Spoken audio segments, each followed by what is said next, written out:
네, 간밤 미국 증시는 변동성이 극심했습니다. 장 초반에는 어제의 폭락을 회복하는 듯 보였지만 트럼프, 미국과 그리고 캐나다 사이의 관세 분쟁이 격화하면서 또 장중에 낙폭을 크게 키웠는데요. 마지막에는 또 많이 회복하는 모습이 나타났습니다.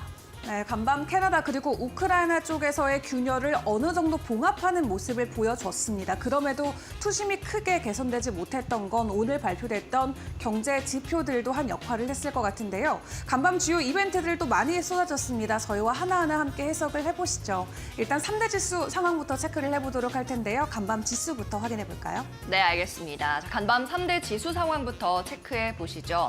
이 말씀드렸던 것처럼 극심한 변동성을 보인 증시였고 결국에는 오늘도 하락 마감하는 모습이었습니다.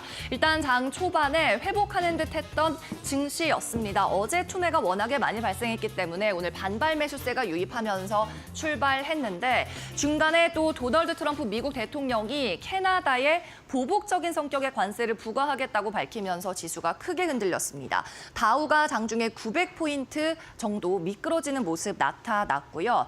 이 트럼프 같은 경우에는 캐나다산의 철강 그리고 알루미늄에 50%의 관세를 부과하겠다고 이야기를 했습니다. 이것은 앞서 캐나다의 온타리오주에서 미국으로 수출하는 전기에 25%의 관세를 부과하겠다라고 말한 것에 대해서 맞불 정책으로 그러니까 보복적인 성격으로 내놓은 지침이었는데요. 현재 철강과 알루미늄에 25%의 관세가 붙게 되는데 여기에 추가적으로 더 상향해서 50%의 관세를 붙이겠다라고 이야기를 한 겁니다.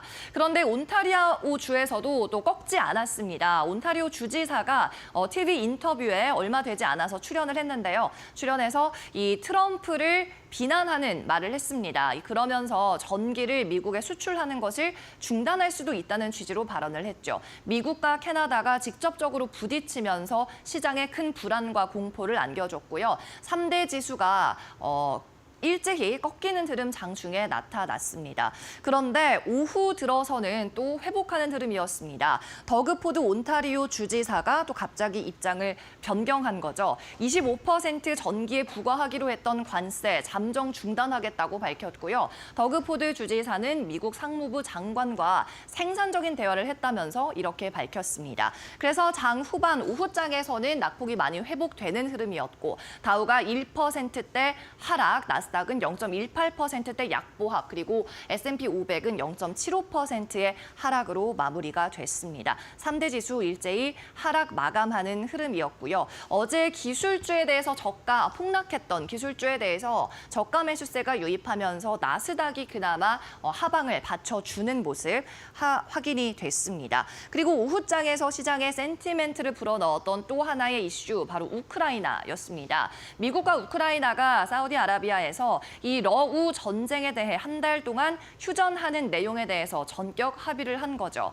지난 이 회담 때 백악관에서 꼭 젤렌스키 대통령을 쫓아내듯이 내보냈던 트럼프 대통령, 광물 협의도 빠른 시일 내에 이뤄질 것이라고 이야기를 했고 또 젤렌스키 대통령을 다시 한번 백악관에 초대할 거라고도 밝혔습니다. 이렇게 각국 정상들 그리고 정치인들의 변동 때문에 간밤 증시는 굉장히 고생을 많이 했고요. 변동성이 짙었는데요. 계속해서는 섹터별 흐름 보기 전에 경제 지표가 또 있었습니다. 경제 지표 확인해 보도록 하겠습니다. 오늘 매크로 지표가 워낙에 많았기 때문에 조금 묻힌 감이 있습니다만 1월 구인 건수는 좋게 나왔습니다. 774만 건으로 확인이 됐고요. 예상치였던 765만 건을 웃도는 흐름이 나타났습니다. 수치를 발표한 노동통계국에서는 불안정한 가운데 일시적인 고용 안정성이 나타났다고 이야기를 했죠. 일시적이라는 겁니다. 왜냐하면 1월 데이터에는 이 앨런 머스크가 이끄는 연방정부 효율부에서 추진하는 이 인력 감축과 관련된 데이터는 포함이 되지 않았기 때문이죠. 월가에서도 이같이 좋게 나온 안정적으로 나온 고용 데이터는 일단 1월에 그칠 가능성이 크다고 이야기하고 있고요. 2월부터는 연방정부의 채용 건수가 급감하고 해고가 증가할 수 있다고 얘기하고 있습니다. 좋게 나온 지표 그 기저에는 불안감을 여전히 안고 있는 고용 데이터라고 볼 수 있겠습니다. 네, 계속해서 섹터별 흐름 체크해 보시죠. 오늘 섹터는 간단하게 보겠습니다. 일단 전날 대폭 하락했던 15% 이상 폭락했던 테슬라가 강한 초록불을 켜줬고요. 테슬라 비롯해서 M7 주가는 혼조세를 보였지만 그래도 상승한 종목이 많았습니다. 반발 매수세 유입되면서 메타도 1% 넘게 올랐고요. 반도체 쪽에서도 엔비디아 1% 넘는 상승 보였고 마이크로소프트도 강보합권에서 마감했습니다만 애플과 구글 같은 경우에는 하락 나왔는데요. 특히 애플이 3% 가까운 하락을 시연하면서 종가 맞췄습니다. 오늘 섹터 전체적으로 확인해 보면 이미 소비재 쪽이 나쁘지 않았는데 아무래도 기술주들이 강하면서 퍼포먼스 잘 나타났고요. 그리고 오늘 원자재 쪽에서도 초록불 강하게 들어왔습니다. 섹터 가운데서 수익률이 제일 좋았고요. 이 오른쪽 구석에 위치해 있습니다.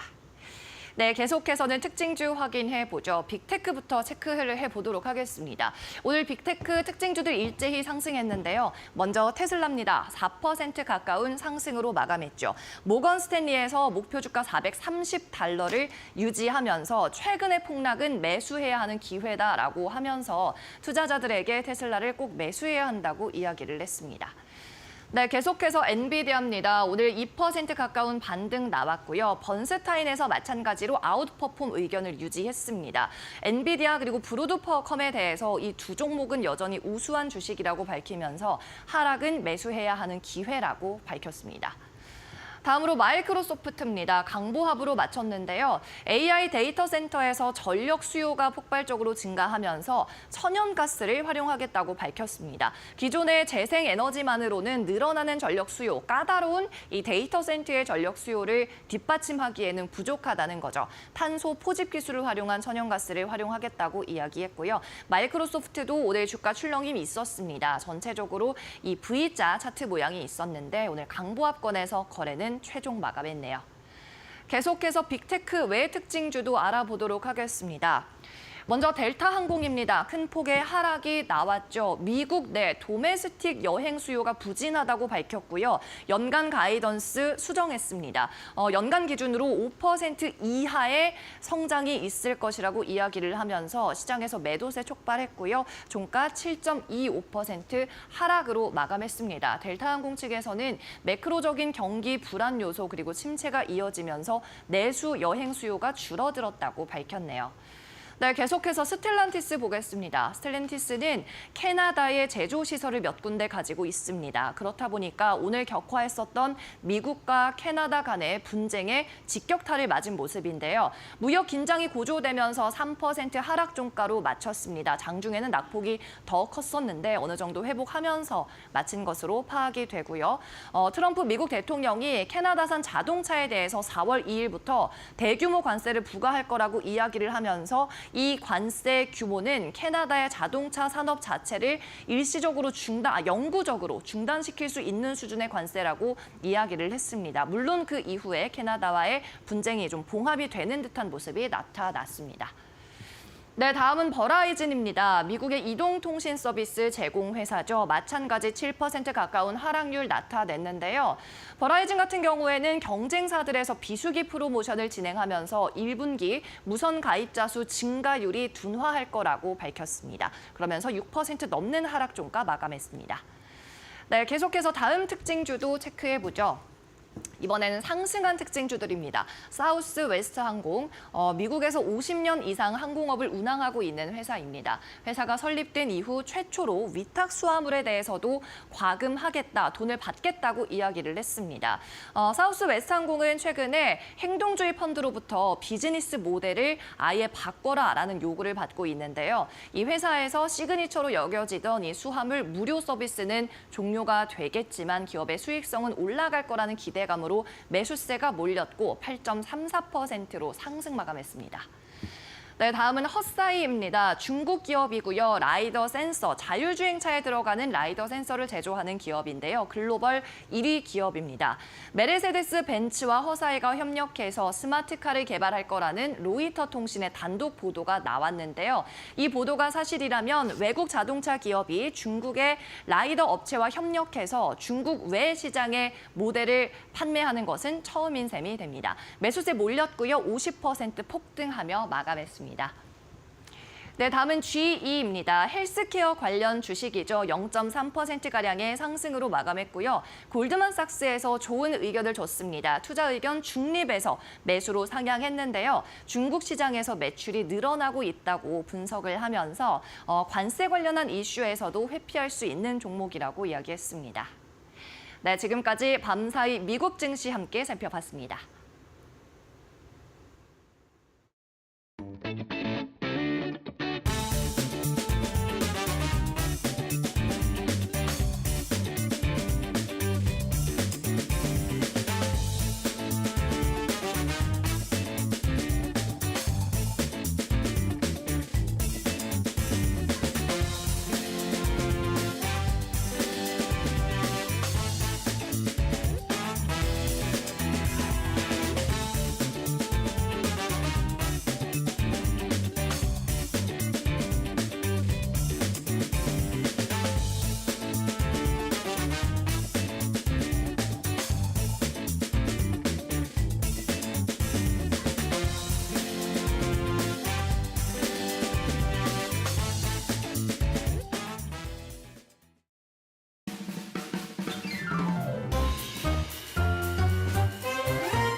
블랙 먼데이를 보내고 난 후 뉴욕 증시 오늘은 그래도 반등해주나 싶었는데 오늘도 역시나 3대 지수가 하락한 채 마무리가 됐습니다. 현재 관세와 관련된 여러 가지 이슈들 때문에 뉴욕 증시가 흔들린다라는 발언들도 있지만 사실 그 안에서는 굉장히 불안정한 경제 지표들도 한몫을 해주고 있는데요. 오늘 발표됐던 주요 경제 지표들을 확인을 해보시면 또 그 안에서 엇갈린 방향성을 체크를 해볼 수가 있겠습니다. 일단 최근에 미국 안에서의 경제 70%를 차지하는 소비 부분의 경기 둔화 징조가 굉장히 크게 드러나고 있죠. 오늘 발표된 중소기업 낙관 지수를 보더라도 해당 부분을 느껴볼 수가 있겠는데요. 이 중소기업 낙관 지수 지난 2월에 2.1포인트 하락하면서 100.7을 기록했다라고 독립사업자연맹이 발표를 했습니다. 이는 소비자와 기업 신뢰도 또 주식시장을 모두 하락하는 모습들을 그대로 반영한 게 되겠고요. 또 해당 기관의 불확실성 지수 같은 경우도 4포인트 상승하면서 104를 기록했는데 이는 역대 두 번째로 높은 수치인 것을 확인을 해볼 수가 있겠습니다. 한마디로 불확실성은 계속해서 올라가면서 소비자들의 낙관 지수는 계속해서 떨어지고 있는 모습인데 현재 이러한 상황을 놓고 로이터에서는 트럼프 행정부의 캐나다와 멕시코에 대한 오락가락하는 관세 정책 그리고 불안정한 무역 정책들이 기업들 사이에서는 불안감을 야기하고 있다라고 분석을 하고 있고요. 또 경제학자들도 이 같은 불확실성으로 인해서 기업들이 미래를 계획하기가 굉장히 어려운 상황이라고 지적하기도 했습니다. 그리고 이날 발표됐던 또 다른 지표죠. 고용 쪽의 졸츠 보고서도 확인을 해봐야겠는데요. 이 1월에 미국에서 일자리 공고가 약간 늘어나긴 했지만 채용하는 회사도 줄어들고 구직자들이 일자리를 찾는 데 걸리는 시간도 훨씬 길어진 것으로 확인됐습니다. 미국 노동부는 졸츠 보고서를 통해서 1월 중 구인 건수가 작년 12월에 750만 8천 건에서 1월 들어서는 774만 건으로 증가했다고 밝혔는데요. 일단 경제학자들이 예상했던 예상 건수보다는 많았습니다. 다만 일자리가 줄고 기업들이 더 이상 신속하게 채용하지 않으면서 해고된 사람들이 바로 새로운 일자리를 찾지 못하는 상황인 것으로 확인이 됐는데 또 여기다가 트럼프 대통령의 정책에 따른 경제적 스트레스의 징후가 커지면서 기업들이 고용을 미루는 경향도 보여주고 있다고 합니다. 이렇게 관세에 대한 불확실성과 정부 지출 감축, 공무원의 대량 해고 등 다양한 영향 때문에 앞으로 경제 활동이 둔화될 수도 있고 그 안에서도 노동 수요가 약화될 가능성이 높다라는 풀이가 나오고 있는데요. 상황이 이렇다 보니까 월가에서도 올해 미국 경제가 침체에 빠질 확률을 계속해서 상향 조정하고 있습니다. JP모건 체이스는 올해 미국 경제가 침체에 빠질 확률을 기존에는 30%로 이야기를 했었지만 현재는 40%까지 상향 조정한 상황인데요. 앞으로의 분위기는 어떻게 될지 계속해서 나오는 CPI나 PPI까지 주목을 해보시는 게 중요할 것 같고요. 그리고 간밤 또 뉴욕 증시를 크게 흔들었던 이슈 중에 하나는 바로 미국과 캐나다 간의 관세 이슈가 될 것 같습니다. 어제부터 계속해서 이어졌던 설전인데 결론적으로 일단은 해피엔딩처럼 보이기는 합니다. 먼저 캐나다 쪽에서 미국을 향해서 추가적인 관세를 보이겠다라고 이야기를 했었죠. 미국으로 보내는 전기요금에 대해서 25%의 수출세를 부과하겠다라고 이야기를 했는데 이에 트럼프 대통령이 온타리오주의 전기 할증률 부과를 강력하게 비판하면서 이 캐나다산의 철강과 알루미늄 관세를 기존 25%에서 50%까지 올리는 등 즉각적인 재보복 조치를 발표하기도 했습니다. 이에 트럼프 대통령은 캐나다가 유제품이나 다른 미국 제품에 대한 관세를 철폐하지 않으면 또 오는 4월 2일부터 시작되는 다른 관세에 대해서도 상당한 인상이 있을 것이라고 협박의 글을 남기기도 했는데요. 이렇게 양국의 무역 전쟁이 격화 양상으로 치닫는 모습을 보이면서 증시의 불안감이 커졌고 캐나다 온타리오주가 미국으로 수출하는 전기에 대한 25% 항공료 부과를 잠정 보류하겠다고 밝히자 시장은 일단은 안도하는 모습을 보이기도 했습니다. 이를 놓고 더그푸드 온타리오 주지사는 미국 상무부와의 공동 성명을 통해서 온타리오주는 앞으로 미국에 수출하는 전기에 부과하던 25% 할증료를 잠정 중단하기로 했다라고 밝혔는데요. 그러면서 4월 2일에 상호 관세가 부과되기 전에 일단 미국의 무역 대표와 만나서 3월 14일 워싱턴에서 공식 회담을 갖기로 합의했다고 언급하기도 했습니다. 일단 이에 따라서 격화 조짐을 보였던 미국과 캐나다 간의 관세 전쟁도 돌파구를 마련할 수 있을지가 주목되고 있는데요. 일단 그럼에도 불구하고 푸드 총리 같은 경우는 만약 캐나다가 경기 침체에 빠진다면 그것은 트럼프 불황이 될 것이다라고 이야기를 하면서 모든 책임은 전적으로 트럼프 대통령에게 있다라고 이야기를 하기도 했습니다. 월가에서는 상황이 이렇다 보니까 미국 증시 투자의 비중을 줄이려는 움직임도 재빨리 확산이 되고 있습니다. 투자은행 시티 같은 경우도 지금까지 미국 증시에 대한 비중 확대 의견을 이어왔었는데 간밤 중립으로 하향 조정하는 모습을 보이기도 했고요. 관세 정책과 관련해서 여러 가지 불확실성 때문에 크게 흔들리는 증시의 모습이 포착이 되자 월가에서도 일단은 계속해서 상황을 면밀하게 주시해야 된다라는 코멘트를 내놓고 있습니다. 자, 그런 가운데 그나마 시장 안에 조금 긍정적인 이슈로 작용될 수 있을 부분은 미국과 우크라이나가 30일 동안 휴전하는 것에 함께 동의했다라는 부분이 될 것 같습니다. 자, 이제 공을 러시아에게 넘어간 상황인데요. 러시아 측의 입장은 아직까지는 나오고 있지는 않습니다만 긍정적으로 합의가 될 가능성에 시장의 전문가들은 무게를 두고 있습니다. 일단 30일간 러시아와 우크라이나에서 휴전하는 방안에 전격 미국과 우크라이나가 합의하면서 3년 넘게 이어졌던 전쟁의 종식 논의가 급물살을 타게 됐는데요. 일단 양국은 서로 상호 합의에 따라서 연장될 수 있다라고 이야기하면서 러시아 측의 답변을 기다리겠다고 입장을 밝혔습니다. 뿐만 아니라 유럽연합의 지도부 또한 해당 내용을 굉장히 반겼는데요. 이 미국과 우크라이나 간의 고위급 회담 결과가 우크라이나의 포괄적이고 정의롭고 또 항구적 평화를 위한 긍정적인 전개다라고 평가하면서 해당 내용을 긍정적으로 받아들였습니다. 우선 이번 회동을 통해서 우크라이나 군사 지원의 대가로 미국이 요구해온 광물 협정 역시 조기에 타결하기로 뜻을 모을 것으로 보여지는 상황인데요. 일단 그런 가운데 트럼프 대통령 같은 경우는 오는 13일 백악관에서 나토 사무총장과 회동한다라는 내용이 오늘 새벽에 밝혀지기도 했습니다. 트럼프 대통령이 지난 1월 20일 취임 이후에 북미와 유럽의 안보 그리고 외교 동맹체인 나토 수장과 만나는 건 처음인데요. 일단 두 사람이 만나는 회담에서 종전 협상과 관련된 내용이라던가 추가적인 안보 보장 문제가 중점적으로 다뤄질 전망입니다. 최근에 글로벌 증시를 크게 흔들었던 이슈를 놓고 두 수장이 만나게 되는데 어떤 내용들이 전해질지를 중요하게 점검해 보시는 게 좋겠습니다. 자, 그런 가운데 간밤 3대 지수가 하락하면서 M7 종목들도 흔들리는 종목들이 나왔지만 어제 15%의 급락을 보였던 테슬라는 간밤 4% 가까운 반등을 보였습니다. 트럼프가 구원수로 나서주자 간밤 테슬라가 다시 한번 상승하는 모습을 보여주긴 했는데요. 다만 그 폭은 그닥 크진 않았습니다. 트럼프 대통령이 어제 본인의 개인 계정을 통해서 이 테슬라를 직접 구입하겠다라는 글을 남기면서 시장에 큰 반응을 이끌어냈습니다. 트럼프 대통령이 머스크를 향해서 진정으로 위대한 미국인인 일론 머스크에 대한 신뢰와 지지의 표시로 나는 테슬라를 살 것이다라는 글을 남겼고요. 머스크 같은 경우는 본인의 X 계정을 통해서 이 트럼프 대통령의 지지에 감사를 표하기도 했습니다. 앞서 트럼프 대통령은 1월에 전기 자동차를 비난하면서 오는 30년까지 미국에서 판매되는 신차의 절반을 전기 자동차로 만들겠다라는 내용의 이 조 바이든 대통령이 서명했던 행정명령을 철회한 바도 있었죠. 그런 가운데 갑자기 테슬라를 구매하겠다라는 글을 남기면서 시장에서는 아리송한 반응을 끌어내기도 했습니다. 그런 가운데 테슬라의 시가총액 지난 12월 17일 사상 최고치였던 1조 5천억 달러를 기록한 이후 현재는 절반 이상 감소한 상황인데요.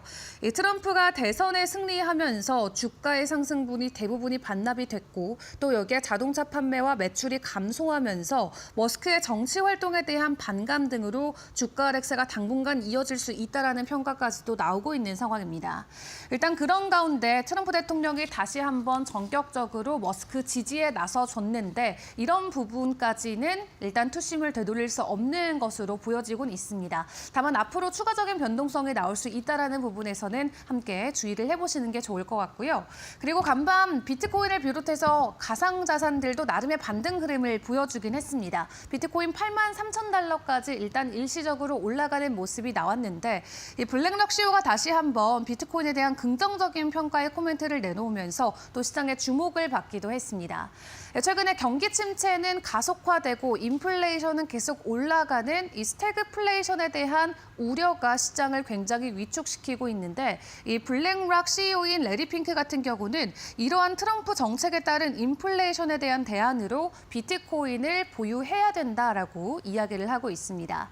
전반적으로 글로벌 해칭 자산으로도 분류될 수 있는 하나의 자산이기 때문에 이런 가치들이 더욱더 부각된다면 시장에서는 분명히 추가적인 가격 반등이 나올 수 있다라고 이야기를 하고 있는데요. 일단 간밤에 반등에 성공을 해주긴 했습니다만 중요한 지지선 위에까지는 아직 올라오지 못한 상황입니다. 앞으로 코인시장의 분위기는 어떻게 될지 이 부분도 저희와 계속해서 확인을 해보시길 바라겠습니다. 지금까지 머스노우 5 시간이었습니다.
네, 강민정의 사인 시작합니다. 최근 미국 시장에 경기 침체 공포가 들이우고 있죠. 최근에 주식 시장은 폭락과 하락을 거듭하는 모습이었습니다. 높은 관세에 대한 불확실성이 지속되면서 경기 침체 가능성이 커졌기 때문이죠. 특히 이번 주 월요일 그리고 오늘 화요일장에서 이틀 연속 하락이 이어졌는데요. 투자자들은 마침내 증시 투매가 현실화한 것은 아닌지 우려하고 있습니다. 이 트럼프 대통령의 관세 전쟁이 진정되기는커녕 격화하고 있어서 불확실성은 더욱더 짙어지고 있죠. 오늘은 미국 증시 중단기적으로 과연 매매해도 괜찮을지, 그게 아니라면 대안은 뭔지 한번 살펴보겠습니다. 네, 오늘은 지수 차트부터 함께 보겠습니다. 전날 폭락장에서요, 지수가 200일 이동평균선을 하향 돌파하는 흐름이 나타났습니다. 고점 대비해서는 오늘 기준으로 10% 빠졌고요. 여기 표시된 200 DMA라고 써져 있는 것이 200일 이동평균선인데요. 200일 이평선을 하향 돌파한 것은 지난 2023년 연말에 한 차례 있었던 이후로는 처음입니다. 그리고 S&P 500뿐 아니라 다우 지수도 마찬가지로 200일선을 하향 돌파했죠. 그리고 잘 아시다시피 200일선을 깨고 내려갔다는 건 시장의 강세 추세가 붕괴됐다는 신호가 될 수도 있습니다. 이 때문에 시장 불안이 더 가중되고 있는데 하지만 월가에서는 반등이 나올 거다라는 의견도 있긴 합니다. 다음 장에서 보겠습니다. 네, 반등 의견이 있긴 한데요. 월가에서는 반등이 나오더라도 그 폭이 작을 거라고 봅니다. 한 애널리스트는 최근에 시장이 급락을 하긴 했지만 반등을 유도할 수 있는 수준에 도달했다고 봤습니다. 바닥이라는 거죠. 바로 BTIG의 조나단 크린스키라는 분석가인데요. 크린스키는 차트를 활용해서 매수 결정이나 매도 결정을 내리는 말하자면 기술적인 분석가입니다. 크린스키는 현재 지점에서 기술적인 반등이 나올 수 있는 구간이라고 주장하고 있습니다. 또 최근에 뉴욕 증시가 조정장의 후반부에서 나타나는 이 와시아웃 시그널을 여러 개 주고 있다고도 이야기하고 있죠. 와시아웃, 한국말로 하면 쉽게 과매도라고 생각하면 될 것 같습니다. 투자자들이 하락장에서 투매를 계속 펼치면서 시장이 단기적으로 바닥을 찍는 상황을 말하는데요. 즉 시장이 바닥을 어느 정도 형성했다고 보고 앞으로 반등할 가능성이 있을 때 그때 이 와시아웃이라는 용어가 등장하게 됩니다. 최근 장에서는 뉴욕 증시에 상장된 주식 중에 80%가 하락이 나왔고요. 또 지난해 가장 많이 올랐던 종목들 중에서도 그러한 흐름이 나타났습니다. 예를 들면 월마트 같은 종목에서도 균열이 나타나기 시작한 거죠. 크린스키는 이 와시아웃 신호가 나타나고 있다고 말을 하면서 지난 몇 주 동안의 하락장에서는 나오지 않았던 이 시그널들이 이제 나타나기 시작했다고 말했습니다. 하지만 그러면서도 추세 자체에서 반전이 있을 거라고는 보지 않았는데요. 시장의 하락이 아직 완전히 끝난 건 아니라고 경고를 하고 있는 거죠. 크린스키는 이번이 최저점은 아니다, 최저점이라고 보진 않는다라고 분명하게 말하면서 지금 지점에서 반등이 나올 수는 있지만 반등이 나오더라도 3%에서 5%의 반등, 그러니까 기술적인 반등이 나올 거라고 이야기를 하고 있습니다. 네, 계속해서 다음 장 보겠습니다. 여기에 더해서 또 시장의 공포 게이지도 바닥은 일단 지난 수준으로 측정되고 있는데요. 먼저 왼쪽에 있는 그림을 보시면 CNN 비즈니스에서 측정하고 있는 Fear and Greed Index, 시장의 공포 탐욕 지수입니다. 가리키고 있는 방향을 보시면 공포 지수가 극단적으로 올라 있죠. 15를 기록하면서 Extreme Fear, 극단적인 공포가 시장에 나타나고 있다는 걸 보여주고 있습니다. 이보다 더 폭넓게 쓰는 게 바로 빅스 지수죠. 마찬가지로 시장 투자자들의 공포심 정도를 나타내는데요. 이 수치가 29까지 급등을 했습니다. 그런데 더 중요한 것은 이 빅스의 커브가 백워데이션 상태에 진입을 했다는 건데 이 백워데이션이라는 것은 근월물, 그러니까 현물이나 가까운 미래의 옵션 가격이 먼 미래의 옵션 가격보다 더 높게 형성되는 걸 의미합니다. 이런 현상이 나타나는 건 드물긴 한데요. 보통 이런 현상이 나타난다면 단기적으로 극심한 공포감이 시장에 퍼져 있다는 걸 의미합니다.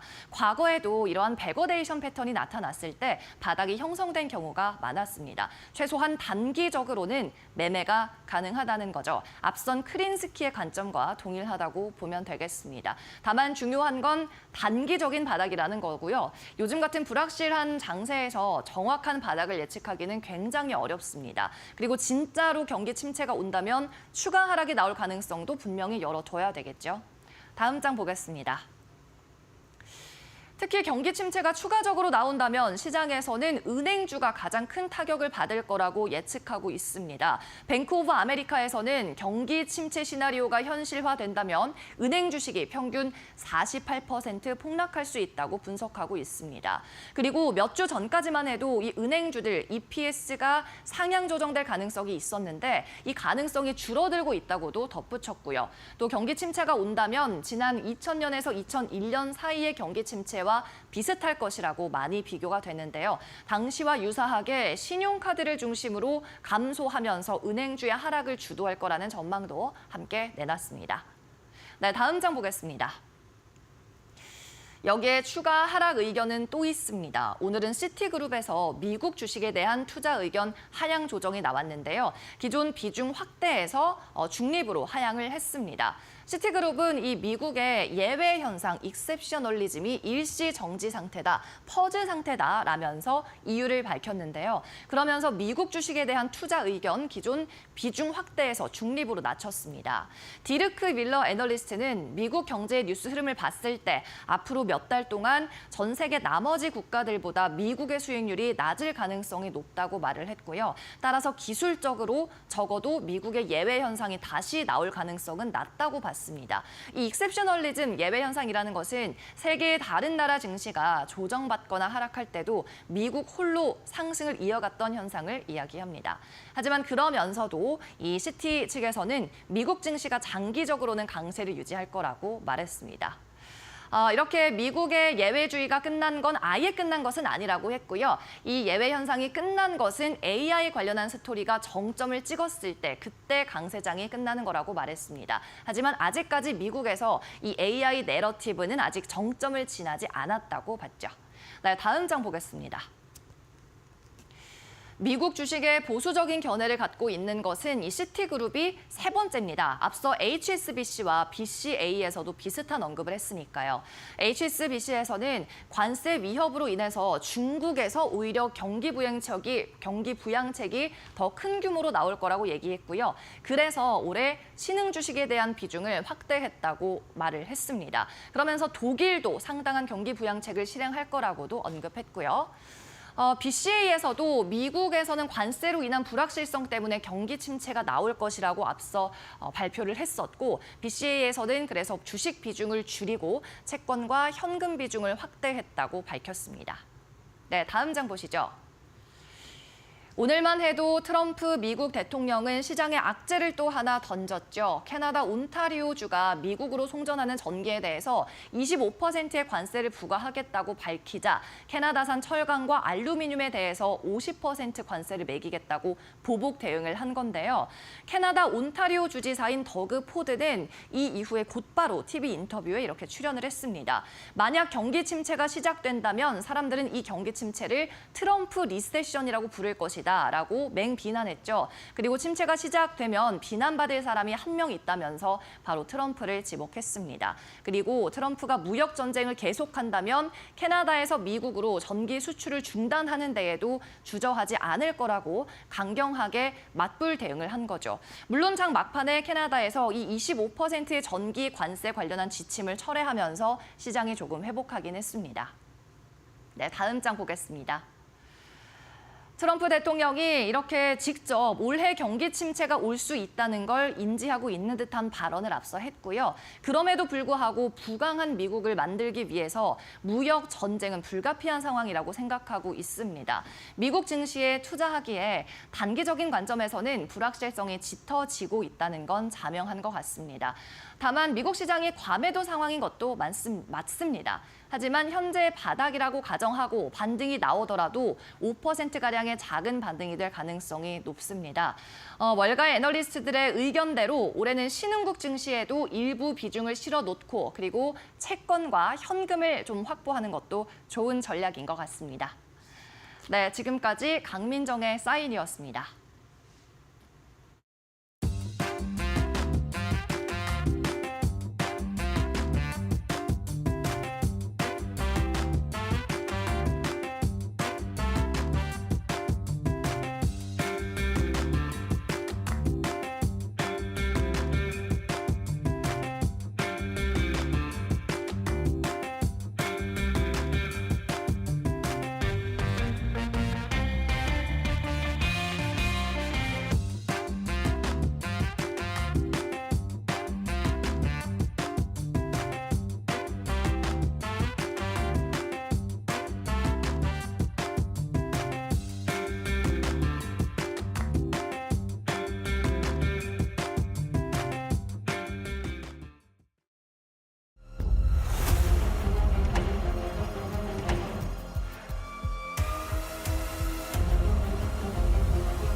안녕하세요. 메디터코 신일섭입니다. 오늘의 주제는 일론 머스크의 한숨, 5월엔 주식을 팔고 떠나라, 졸트 구인 공고수 발표, 백화점 체인 콜스 실적 발표입니다.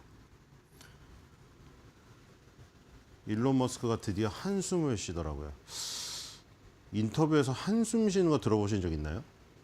저 기억이 별로 없거든요. 일론 머스크는 항상 자신감이 넘치고, 그렇죠. 뭐 전기톱을 들고 퍼포먼스를 하고, 아들을 목마를 태우고 와서 백악관에서 연설을 하고, 그리고 다들 정장 입고 있는 그 회의에서 혼자 자켓에 티셔츠 입고 온 다음에 가슴팍을 촥 펼치면서 저는 기계적인 역할을 할 뿐입니다. 뭐 이러고 뭐 자기 하는 대로 다 하는 그 트럼프가 옆에서 계속 지원 사격 해주니까요. 이번에도 힘들다고 하니까 테슬라 산다고 해주잖아요 또. 그런데 한숨을 쉴 정도면은 이건 상당히 힘든 거 아닌가요? 그동안 이 뭐 모르겠어요. 뒤로는 옛날에 그 무슨 파티에서 마약설도 있었고 정신과 치료받는지도 몰라요. 이런 사람들이 맞죠? 겉으로는 굉장히 뭐 활발하고 뭐 모든 자신감이 넘쳐 보이지만 속으로 골마 있을 수도 있단 말이에요. 뭐 그런 게 뭐 표현이 나왔는지 모르겠는데 이 지금 뭐 다른 사업들은 어떻게 운영하고 있나요? 해서 한숨 슈자를 뭐 이게 지문식으로 넣진 않았는데 한숨을 슉 엄청나게 크게 쉰 다음에 저런 얘기를 했거든요. 이 지금 폭스 비즈니스의 레리 커들로우라는 이 그 앵커랑 인터뷰를 하는데 진행자랑 엄청나게 큰 한숨을 깜짝 놀랐어요. 그래가지고 이게 일어나지 않는 일은 뭐 예상하는 게 의미가 없을 수도 있지만 그런 것도 생각해 봐야 되지 않을까요? 지금 4개 회사를 운영하고 있는데 지금 힘들다는 거 아니에요? 힘들다는 게 시간적인 물리적인 힘듦 말고도 다른 부분도 있는 것 같이 분명해 보이죠? 그러니까 물리적으로 힘든 건 당연하겠죠. 4개 회사를 운영하면서 정부에서 도지 효율부 수장도 하고 있는데 그러면서 뭐 360세 할머니가 뭘 타고 있다. 뭐 그 반대편에서 그 수치가 잘못된 거라고 하는데 어쨌든 그런 부분들을 지금 잡아내고 있는 거잖아요. 그러다 보니까 물리적인 시간은 없는 건 당연한데 문제는 물리적인 힘듦뿐만이 아니라는 거죠. 여러 군데서 공격. 이거 뭐 다 맨날 음모론이라고 하고 의연하게 대처하지만 속으로는 골마 있을 수 있다는 거죠. 계속 뭐 넌 무슨 나치의 후예니 뭐 극우파니 맨날 그 공격에다가 이제 지금 실제적인 위협까지 왔잖아요. 화염병이 와가지고 테슬라 사이버 트럭 막 몇 대가 수십 대가 불타가지고 다 저기 바퀴만 남고 그리고 트위터 X도 지금 우크라이나로 추정되는 곳에서 공격이 들어왔다고 했는데 실체는 안 밝혀졌는데 X 마비되고 이런 것들이 한 번에 겹쳐서 나타나는 게 그렇죠? 상당한 심리적인 압박을 가하고 있다. 그래서 혹시나 만약에 테슬라 CEO나 뭐 이런 것들을 지금 만약 떠난다면 나 정부에 집중하겠다. 그리고 내가 뭐 테슬라나 이런 데 정치적인 영향이 미치는 게 싫을 수 있잖아요. 테슬라 주가 떨어지고 이런 것을 바라보면서 정부 효율부 수장 노릇을 계속 한다는 것도 굉장히 부담감이니까 아예 털고 나올 수도 있잖아요. 그러니까 보통 우리나라 같은 경우는 벌써 이거는 사실 그쵸. 정부에 임명되는 관료라면은 이미 자기 걸 다 버리고 나옵니다. 당연하죠. 우리나라에서 이런 게 불가능하잖아요. 왜냐하면 정치적인 행위를 할 때는 굉장히 그 전에 전적이 부담스럽기 때문에 다 떠나요. 근데 여긴 지금 겸직을 하고 있잖아요. 그래서 만약에 테슬라를 막 떠난다, 머스크가. 그러면 어떻게 반응할까 궁금하거든요, 저는. 그러니까 테슬라의 너무 상징적인 존재라, 물론 창업자는 아니지만 너무 상징적인 존재라 주가가 빠질 것인지 아니면은 지금 이런 이른바 지금 뭐 앨런 머스크 리스크라고 불리는 이런 부분들이 오히려 해소돼서 주가가 오를 것인지 상당히 지금 궁금합니다. 근데 어쨌든 간에 지금 힘든 건 사실입니다. 이 공식 인터뷰에서 다 녹화돼서 전 세계로 방영된 데서 한숨을 쉰다고? 일부러 한숨을 쉬어가지고 뭐 지금 얻을 이득은 없잖아요.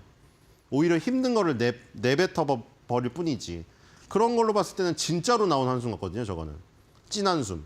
그래서 상당히 힘들어 보이는 것 같다. 자, 뒤로 가보겠습니다. 자, 지금 이 그 20년 S&P 500 2005년부터 2024년까지 20년 동안 가장 연평균 하락률로 가장 많은 그 높은 숫자부터 한 거거든요. 여기에 자, 유일하게 기술주를 낀 거 인텔 있거든요. 그러니까 인텔이 얼마나 몰락했는지 여기서 볼 수가 있겠죠. 지금 사실 뭐 엔비디아, 브로드콤, 뭐 팔란티어, 지금 뭐 최근에 아이온큐, 리게티 이런 거 여러분들 좋아하시는 거 있잖아요. 서학개미분들이 원래 좋아했던 그 테슬라, 엔비디아에 이어서 양자 컴퓨터 관련주까지 지금 서학개미 순매수 상이 다 10위 안에 들어가 있는 것들이에요. 그 종목 나머지는 뭔지 아세요? 다? 막 테슬라 2배, 3배짜리들이에요, 지금. 거기에 좀 올인하고 계시거든요. 근데 지금 많이 빠져서 손실이 단기적으로 크긴 하지만 지금 10년, 20년을 늘려봤을 때는 어마어마한 수익이 났잖아요. 지금 테슬라, 엔비디아, 팔란티어 이런 것들이 최근에 양자 컴퓨터도 가파르게 오르고 있고.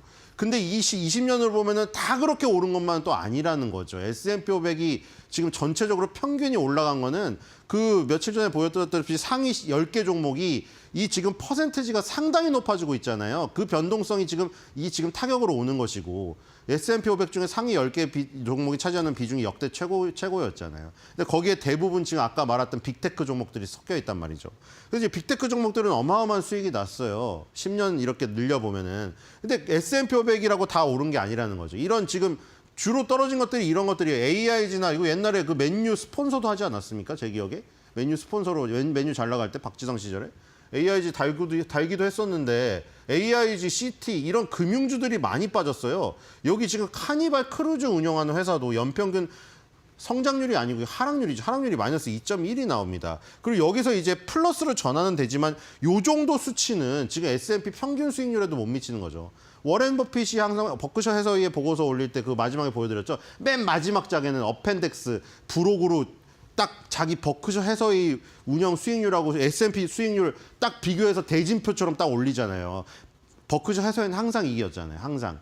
근데 S&P 500도 항상 뭐 두 자릿수 수익률이 꾸준히 나오잖아요. 그러니까 두 자릿수 수익률이 꾸준히 나오는데 지금 2%라는 건 마이너스가 난 거예요, 이거는. S&P 500에 비해. 그러니까 인텔은 이 지금 빅테크 기업 중에서 완전히 굉장히 어려운 상황이고 여기 포드 같은 기업도 끼어 있거든요. 지금. GM 같은 경우에는 오히려 잘 나가는데 포드는 지금 이런 식으로 겨우 1.4% 연평균. 이거는 S&P 500 수익률의 평균에 상당히 못 미치는 저조한 그 상승률입니다. 근데 이런 모습이 있는데 이게 전 20년이잖아요. 이 다음 20년은 또 어떤 형태의 기업이 차지할지 몰라요. 이게 또 어떤 전세가 역전될 수 있기 때문에 그런 10년, 20년간의 흐름들, 이 전에 20년은 이랬는데 앞으로 10년, 20년을 또 생각을 또 해봐야 돼요. 왜냐하면 산과 골이 항상 있기 때문에. 그러니까 지금 단기적으로 흔들리는 건지 이 빅테크 기업들의 비중이 너무 높아서 지금 뭐 그렇잖아요. IT 버블 때 그 당시에 차지하던 10개 종목의 비중보다 지금 10개 종목의 비중이 더 높다고 하잖아요. IT 버블 직전보다. 그런 거를 보면서 워렌 버핏이 현금을 저렇게 확보하는 거에 이유가 있다 하면서 뭐 주식시장에 걱정하시는 분도 많길래 그럼 다음 10년, 20년의 하락 폭이나 상승을 하더라도 S&P 500 수익률에 비해 떨어지는 것들이 뭔가 한번 생각해 볼 필요가 있죠. 이렇게 AIG가 향후 10년, 20년에도 또 망가질 건지 아니면 지금의 빅테크 기업이 또 갑자기 또 암흑의 길을 걸을 것인지 한번 생각해 볼 필요가 있다. 그래서 보여드린 것이고요. 뒤로 가보겠습니다. 자, 그리고 5월에는 뭐 이런 격언도 있어요. 5월에는 주식을 팔고 떠나라. 왜냐면 지금 걱정이 되잖아요. 트럼프가 딱 들어서고 나서는 잠깐 반짝이면서 기세가 좋았는데 계속 엄청나게 뭐 다양한 관세들 그리고 이게 막 손바닥 뒤집듯이 계속 하루에도 몇 번씩 바뀌어버리다 보니까 시장에 혼란을 가중시키면서 결국에는 주식시장이 급락을 불러일으켜 버렸거든요. 그래서 걱정이 되는 것들이 이걸 그럼 미리 팔고 떠나야 되냐. 주식시장에 5월엔 주식을 팔고 떠나라는 격언도 있는데 근데 그 격언이 왜 나왔나 했더니 근거가 없는 격언은 아니었어요. 지금 이 S&P 500 1950년부터 아까 전에 저 S&P 500 수익률에 비해서 하락률은 20년치인데 이거는 1950년부터니까 엄청나게 훨씬 더 긴 부분의 평균이에요. 지금 1월 달에 이 1950년부터 작년까지 1.07 상승했고 2월 달에 잠깐 살짝 빠졌다가 이 지금 3, 4월 달에 올라오는 모습이죠. 그러다가 이제 5월 달, 6월 달, 그러니까 여름 휴가를 앞두고 이때의 수익률이 상당히 저조합니다. 그리고 여름을 지나서 가을 요 부분이 또 저조하고요. 항상 연말의 기대감으로 산타랠리 얘기가 나온 게 근거가 없는 게 아닌 게 항상 연말에 강했어요. 연말과 연초에 이런 기대감으로 강했어요. 그리고 5월 달에 팔고 떠나라는 것도 맞아요. 5월 전에. 그래서 이런 부분이 있는데 작년은 좀 다르거든요. 2024년은 좀 달라요. 2024년도는 오히려 5월 달이 지금 2월 달에 비해서 2월 달하고 그다음에 이 10월, 11월 달 이때랑 그러니까 3순위 안에 들거든요. 근데 이제 평균을 1950년으로 늘려보면은 지금 이런 수치가 나오기 때문에 5월 달엔 주식을 팔고 떠나라는 격언이 아주 굉장히 장기적인 어떤 수치에 기반한 이 데이터의 평균이라는 것이죠. 뭐 그래서 뭐 이런 생각도 해볼 수 있는 거죠, 지금. 워렌 버핏은 이미 현금을 많이 확보한 상태고 덩치가 워낙 크니까요. 지금 여러분 걱정하시는 분들도 많이 계시잖아요, 지금. 그 뭐 지금 또 밈이 돌고 있다고 어제 또 나오더라고요. 역세권으로 이사를 갔다, 미국 주식 때문에. 그래서 그 워딩만 보고 와, 미국 주식으로 성공해서 역세권으로 뭐 전입을 하셨나 보다 했더니 무슨 사진이었어요? 지하철 안에 그 잘 데가 없어가지고 지하철 안에서 주무시고 계신 사진을 올리면서 그게 미국 주식 때문에 역세권에 왔다 이거를 한 거예요. 그러니까 지금 그럴 정도로 단기적으로 뭐 굉장히 손실 보시는 분들이 많기 때문에 잠깐 떠나야 되나 이런 생각을 가지신 분도 많더라고요. 그래서 실제적으로 이렇게 50년대부터 보면은 5월 달 전에 떠나라는 격언이 이렇게 맞긴 한다. 이런 수치가 있다는 거. 작년은 좀 틀렸지만요. 뒤로 가보겠습니다. 자, 어제 졸트가 또 나왔죠, 이제. 졸트 채용 공고수. 이 일자리가 지금 이게 근데 그런 건 있습니다. 지금 AI 시대가 오면서 AI가 우리 그 일자리의 많은 부분을 대체를 하고 있어요. 그리고 이제 뭐 주 4일제 얘기가 지금 심심찮게 나오고 있죠. 조만간 도입될 지금 상황에 이르고 있습니다. 그러면 이게 어떻게 되냐면 전체 평균이 줄어들 수밖에 없는 거예요. 어떤 이 지금 이런 그 지금 단기적인 어떤 고용의 여파를 미치는 이런 거를 넘어서서 전체적인 트렌드가 그렇죠? AI가 인간 일자리를 뺏어가 버리고 그리고 주 4일제가 들어와 버리고 이래 버리면은 그러면은 기업이 일자리를 낼 뭐가 없죠. 일자리를 AI한테 일자리를 내진 않잖아요.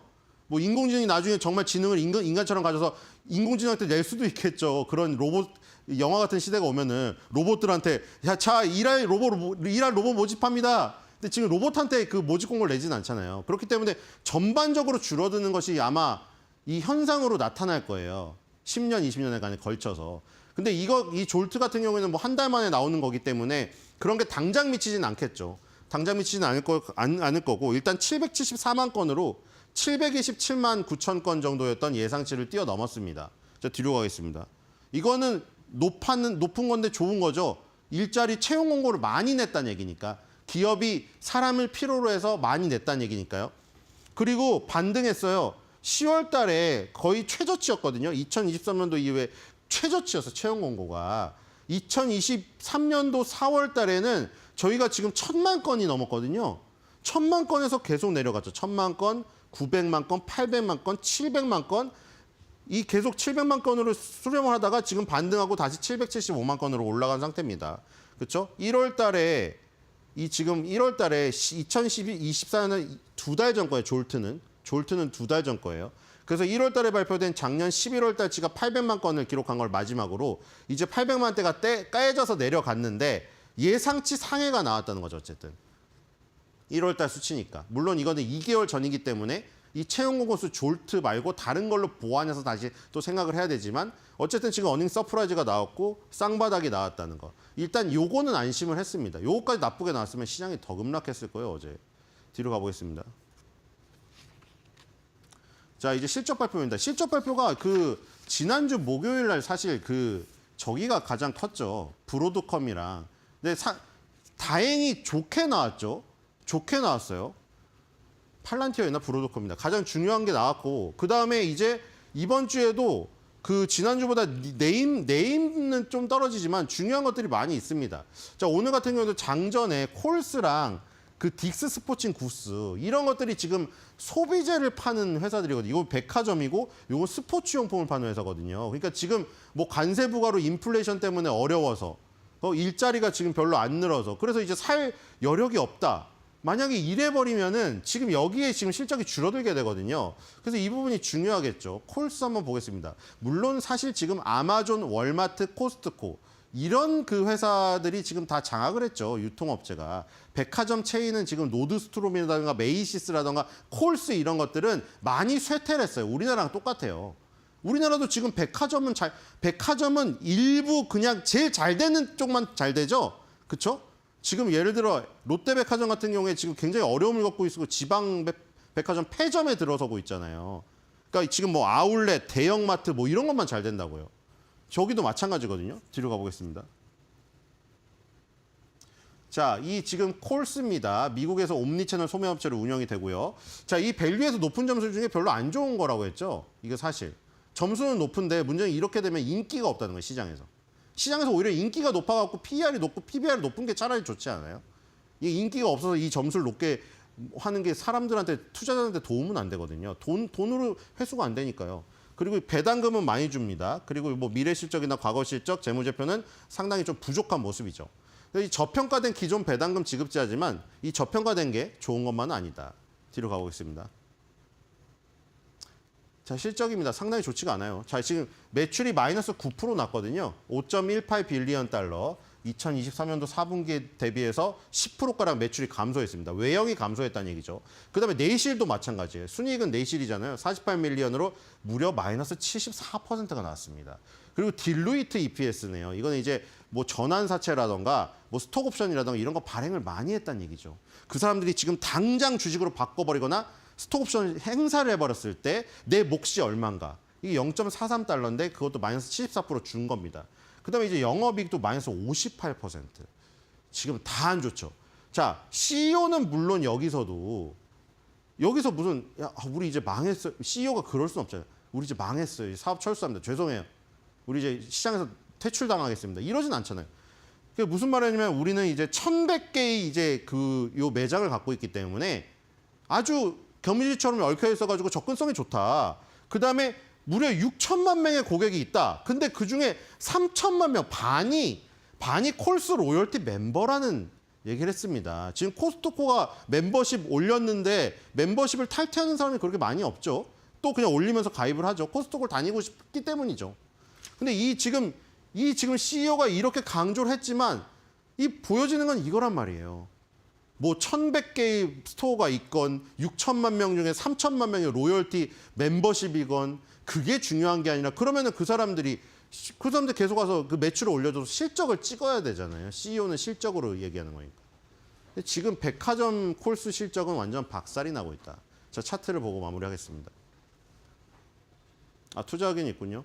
자, 투자 의견이 안 좋아요. 자, 지금 보세요. 마이너스 8.44% 다운사이드 돼야지 목표 주가 도달이 됐어요. 저거만 보면 좋죠. 오히려 떨어져야 목표 주가가 도달되니까. 근데 문제는 자, 이게 모더레이트 셀이라는 겁니다. 자, 미국이 공매도 기관도 있고 뭐 이렇다고 자유롭다고 해서 그렇다고 셀 의견이 아주 많지는 않아요. 우리나라는 아예 없지만 여기 모더레이트 셀이 나오잖아요. 셀. 그렇죠? 중립도 아니고 3홀드 4셀입니다. 뒤로 가겠습니다. 시장의 컨센서스도 상당히 좋지 않고. 자, 마지막 월봉이죠. 보세요. 어디까지 갔나? 지금 어디 갔어요? 여기 어디예요? 2020년 코로나 때죠. 2020년 때 코로나 때 저점 깼습니다. 그러니까 지금 이 상태는 뭐예요? 2020년 우리가 생각지도 못한 질병이 코로나가 닥쳐왔을 때보다 안 좋다는 거예요. 그렇죠? 심각한 상황입니다. 백화점 체인의 몰락은 우리나라만의 일이 아니라는 것이죠. 자, 오늘 앨런 머스크의 한숨 얘기를 했는데 이 한숨이 과연 앨런 머스크만의 한숨일까요? 그래서 오늘 한 줄 매도평입니다. 앨런 머스크의 한숨 소리. 바로 주식 투자자들의 한숨 소리다.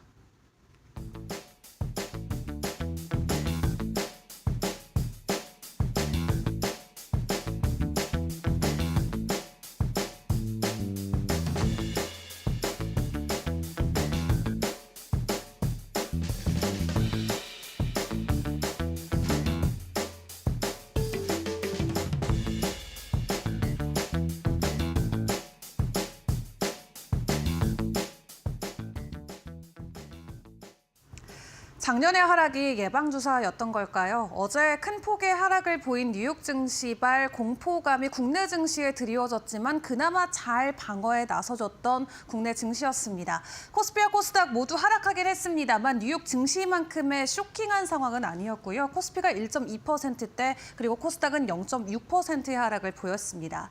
그 가운데 외인과 기관들이 매도에 나섰지만 개인들이 홀로 매수를 이어가면서 나름의 하단 라인을 지지해주는 모습들이 연출이 됐었고요. 그럼에도 여전히 미국 경기 침체에 대한 우려감은 남아 있는 만큼 오늘 증시 안에서의 변동성도 계속해서 커질 수는 있겠습니다. 일단 그런 가운데 외국인과 기관들이 어제 조금 집중해줬던 종목들을 확인을 해보시면은 최근에서 계속 올라가고 있었던 방산 쪽이나 혹은 금리 인하 수혜주들로 이 종목이 몰렸던 것을 확인을 해볼 수가 있겠고요. 52주 신고가 또한 특정 섹터 안에서의 움직임보다는 개별주 위주로 각자만의 이슈와 함께 추가적인 상승을 보였던 종목들이었음을 체크해 볼 수가 있겠습니다.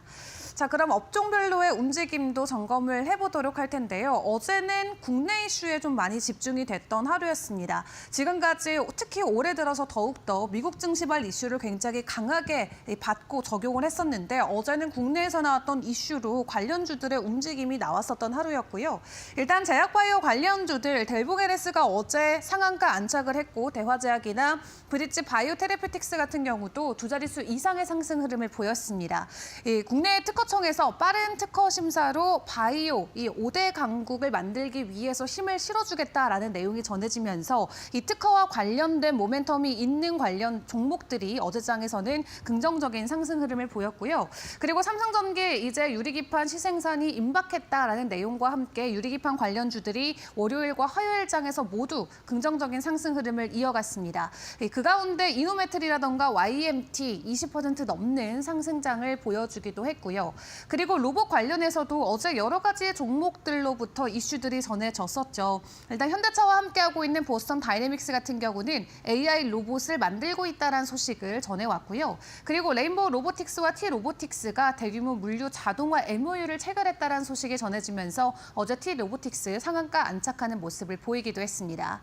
그리고 이 보스턴 다이내믹스의 로봇계가 이제 곧 있으면 국내에 출시가 되는데 그 국내 독점 판권을 가지고 있는 클로봇도 연일 지속적인 상승 시세를 보여주고 있는 상황이고요. 어제도 로봇 관련해서는 해외 쪽보다는 국내 기업들의 이슈와 함께 반등을 보였었던 하루였던 것 같습니다. 자, 그렇다면 오늘 반짝일 수 있는 이슈는 어떤 것들이 있을까요? 최근에서 계속 52주 신고가를 돌파했던 조선 쪽의 움직임, 오늘도 체크를 해보는 게 중요할 것 같습니다. 일단 하나오션이 미국 군함 MRO를 조기에 완수하고 오늘 인도할 수 있을 것으로 보여지고 있는데 작년 6월부터 해서 미국 쪽과의 사업을 계속해서 이 타임라인을 차근차근 쌓아왔던 하나오션이죠. 최근에 워낙 고점에 대한 부담감이 있다 보니까 약간의 이 하락하는 모습이 나오긴 했습니다만 이 K조선이 전 세계 수주 잔량의 1위부터 3위까지 이름을 올리고 있는 만큼 고점에 대한 부담감은 있지만 펀더멘털이 그만큼 강력하다라는 측면에서 앞으로도 조선 쪽은 지켜봐야 된다라는 증권가의 코멘트는 계속해서 나오고 있습니다. 그리고 어제 저녁에 단독으로 좀 보도가 됐던 내용인데요. 중국의 플랫폼이죠. 알리바바와 테무 그리고 쉬인을 지금 국내에서는 편하게 직구를 할 수가 있는데 국내에서 과세를 검토하고 있다는 소식이 전해졌습니다.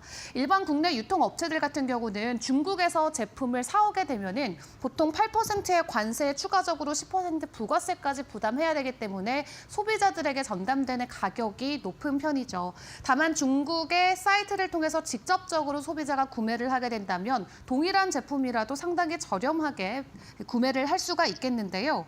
그렇다 보니까 국내 유통업체 쪽에서의 불안감이 조금 증폭이 됐고 이런 부분들을 어느 정도 완화해주기 위해서 세제 개편을 다시 한번 검토한다라는 내용이 전해졌습니다.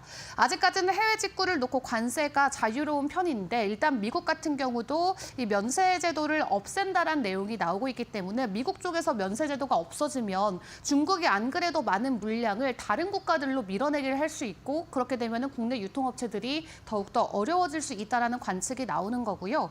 일단 여기에 대한 과세 검토안이 최종적으로 확정이 된다면 그동안 좀 주춤했던 국내 유통이나 소매 관련주들의 변동성이 나올 수가 있겠습니다. 해당 소식 오늘 어떻게 소화해줄지 관련주들의 움직임도 함께 지켜보시죠. 자, 그런 가운데 글로벌 쪽의 소식들도 같이 점검을 해보도록 할 텐데요. 간밤 뉴욕 증시 그 전날 4%의 지수 하락을 만회해주지 못한 데 추가적인 급락이 되려 나왔습니다. 캐나다 쪽에 여러 가지 이슈들도 있었지만 그래도 나름 장 막판에는 잘 마무리되면서 봉합을 했고요. 그리고 오늘 국내 증시에 조금 더 강하게 이슈가 적용될 수 있을 부분은 미국과 우크라이나의 회담 내용이 될 것 같습니다.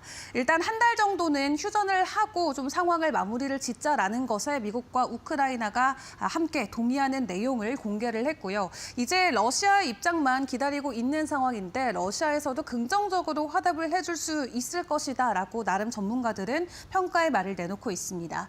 일단 미국과 우크라이나는 이번 휴전 동의안과 함께 광물 협정과 관련해서 최대한 빨리 진행될 수 있도록 해당 부분도 논의했다라고 하는데요. 이 종전에 대한 기대감과 함께 최근에 주춤했던 재건 관련주들의 변동성이 또 나올 수 있을지도 같이 기다려 보시고요.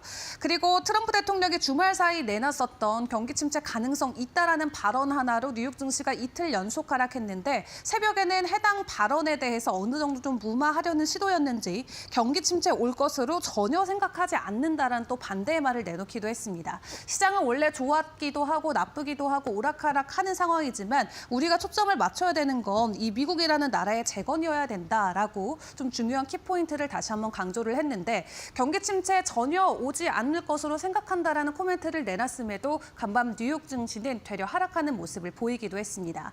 이렇게 트럼프의 오락가락한 모습 때문에 시장 안에서의 변동성이 굉장히 커지고 있는 가운데 일단 오는 13일에 있는 나토 총장과의 회장이 굉장히 중요해 보입니다. 이 회동을 통해서 우크라이나라던가 최근에 유럽 쪽을 조금 부담을 가하고 있었던 방위비와 관련된 부분도 논의가 될 것으로 보여지는데요. 이 유럽 쪽의 방위비 증액과 함께 유럽 쪽의 방산주뿐만 아니라 국내에서도 수혜를 받아갔던 이슈였던 만큼 해당 부분에 대한 논의가 어떻게 타개가 되는지에 따라서 또 국내에서도 관련주들의 변동성이 나올 수가 있겠습니다. 자, 그리고 매크로 쪽 지표들도 체크를 해봐야겠죠. 중소기업의 낙관 지수가 2달 연속 하락하고 있습니다. 트럼프 정책의 불확실성 때문에 이 소비자들뿐만 아니라 기업단 안에서의 불안감도 계속해서 증폭되고 있다라는 내용이고요. 상황이 이렇다 보니까 이제 경기 침체에 대한 우려감이 급격하게 높아지면서 간밤 JP모건에서는 이 경기 침체 가능성 올해 30% 정도로 예측을 했지만 40%까지 늘려간다라고 이야기를 했고요. 시티은행 쪽에서도 지금까지 미국 주식의 비중을 적극적으로 매수해야 된다라는 투자 의견을 내밀었지만 지금은 일단은 중립적인 의견으로 지켜보자라면서 하향 조정하기도 했습니다. 그리고 졸츠 보고서를 확인을 해보시면 나름 예상치를 상회하는 모습이 나왔지만 그렇다고 해서 구직자들이 적극적으로 또 구인 활동을 하는 것은 아니고 기업들의 이 낙관 지수가 떨어진다면 결론적으로 적극적인 채용까지도 이어질 수 없는 만큼 앞으로의 고용은 더욱더 위축될 수 있다라는 평가까지 나오고 있는 상황인데요. 이 관세 이슈라던가 매크로적인 지표 측면에서 놓고 봤을 때 시장을 뒤흔드는 요소들이 아직까지는 굉장히 많이 남아있는 것처럼 보입니다. 다만 오늘 CPI와 PPI 이제 이번 주에 추가적으로 발표가 되게 되는데 긍정적인 지표와 함께 시장 안에서의 불안감이 일단은 잠잠해질 수 있을지를 주목을 해보시는 게 중요할 것 같습니다. 오늘의 개장 상황 분위기는 어떠할지 일단 계속해서 저희 이데일리 TV와 함께 보시죠.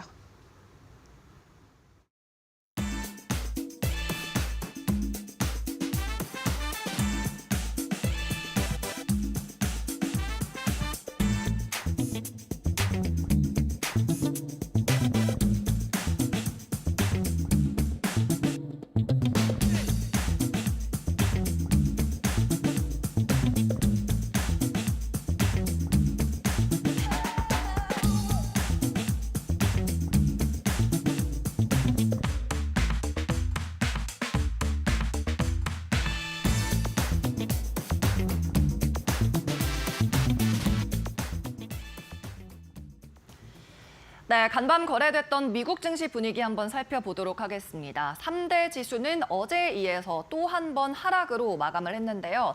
변동성이 극심했던 롤러코스터 장세였습니다. 미국과 캐나다의 관세 충돌이 격화되면서 시장이 부침을 겪었던 하루가 또 추가됐는데 일단 증시가 장 초반에는 나쁘지 않았습니다. 전날 폭락에 따른 저가 매수세, 반발 매수세가 유입되면서 상승으로 출발했는데 결국에는 장 중에 폭 넓은 변동성을 보였다가 하락으로 마감하는 모습이었습니다.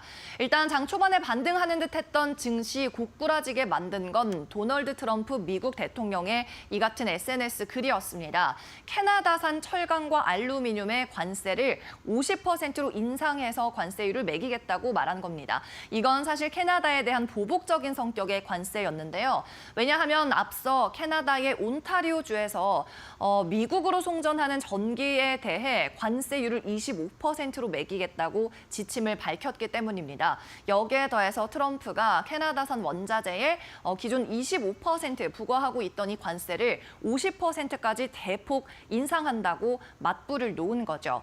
그런데 여기에 대해서 온타리오 주지사가 TV 인터뷰를 통해서 더 강경하게 대응을 했습니다. 만약 트럼프가 관세 부과 전쟁을 멈추지 않는다면 우리는 전기 수출을 아예 그만둘 각오도 하고 있다, 고려하고 있다는 듯한 취지로 이야기를 한 거죠. 그러면서 시장에서 대규모 투매가 다시 한번 촉발이 됐고요.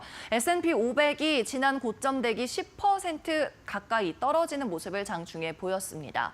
그리고 트럼프가 이 같은 관세 격화 과정에서 이런 말도 했습니다. 4월 2일부터 부과되는 캐나다산 자동차 관세에 대해서 대폭 상향된 관세를 부과를 해서 캐나다의 자동차 산업이 영구적으로 중단시킬 수 있을 정도의 세금을 부과하겠다라고 이야기를 한 거죠. 시장에 극단적인 불안과 공포를 몰아넣을 수밖에 없는 상황이었는데요.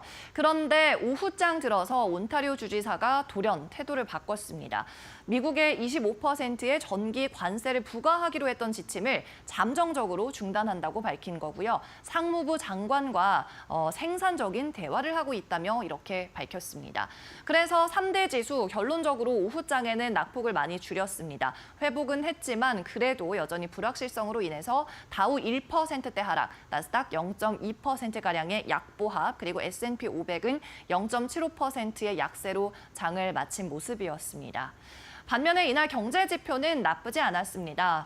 상승한 것으로 나타났는데요. 졸츠에서 발표하는 1월 구인 건수가 있었는데 774만 건 기록했고요. 예상치는 760만 건 정도였습니다. 예상치를 상회하는 구인 건수를 내놨죠. 안정적인 고용시장 수치가 일단 1월에는 나왔습니다. 그런데 일단은 일시적이다라는 표현을 사용하고 있습니다. 고용 안정성이 나타나기는 했지만은 1월 데이터에는 앨런 머스크가 이끄는 이 도지 연방정부 효율부의 인력 감축으로 인한 영향은 포함이 되지 않았기 때문입니다. 그래서 이 같은 고용 안전성이 1월에 그칠 가능성, 2월부터는 다시 좀 흔들릴 가능성이 월가에서 제기가 됐고요. 안정적으로 나타난 고용 지표의 이면에 여전히 고용 시장이 어떠한가에 대한 의문점이 남아 있는 데이터 보여줬습니다.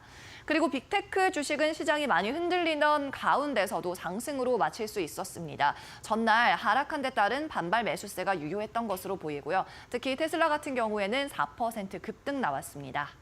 이어서 섹터별 흐름도 체크해 보겠습니다. 네, 11개 섹터 가운데 퍼포먼스가 좋았던 것은 임의소비재 그리고 오른쪽 구석에 위치한 원자재 섹터였습니다. 임의소비재 같은 경우에는 일단 아마존 그리고 테슬라 같은 기술주들이 포함되어 있기 때문에 수익률이 좋게 나왔던 걸로 사료가 되고요. 엔비디아와 브로드컴 같은 반도체 쪽에서도 초록불을 밝게 켜줬습니다. 마이크로소프트 강하긴 했지만 강보합권 0.08%로 거래를 마쳤고요. 그런데 애플과 구글은 좋지 않았습니다. 구글이 1% 떨어졌고 애플은 특히 3% 가까운 하락세를 시현했죠. 네, 계속해서 특징주도 확인해 보겠습니다. 먼저 M7 빅테크 중심으로 살펴보면요. 대체로 그래도 상승 쪽으로 불을 많이 켜줬습니다. 일단 테슬라 살펴보시죠. 모건 스탠리에서 이번 폭락은 테슬라에 대한 매수 기회라면서 투자자들은 테슬라를 꼭 사야 한다고 얘기했고요. 목표 주가 $430를 유지하는 모습이었습니다. 네, 그리고 테슬라에 대해서는 오는 6월과 8월 사이 올 여름에 이 로보택시 공개가 있다는 점을 다시 언급했고 연말 이전에 AI와 휴머노이드 로봇의 공개도 있을 거라는 점 다시 짚어줬습니다.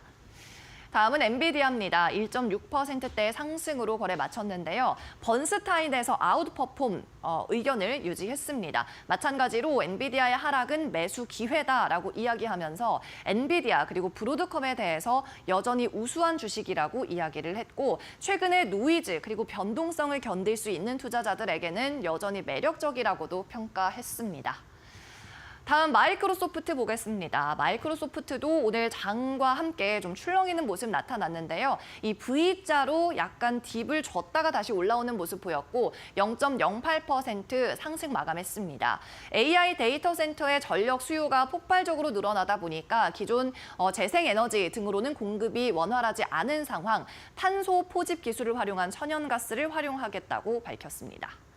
네, 계속해서 빅테크 외 특징주도 함께 확인해 보죠. 델타항공부터 확인해 보겠습니다. 가이던스의 수정이 나왔습니다. 미국 내에서 매크로적인 경제가 좋지 않아서 미국 내 여행 수요가 줄어들고 있다고 이야기했고요. 가이던스를 거의 절반 수준으로 낮췄고 여기에 따라 7% 이상의 약세로 거래 마쳤습니다. 연간 기준으로 5% 이하 성장을 기대한다고 밝혔네요. 네, 계속해서 스텔란티스입니다. 스텔란티스는 캐나다의 제조 시설을 몇 개 가지고 있는데요.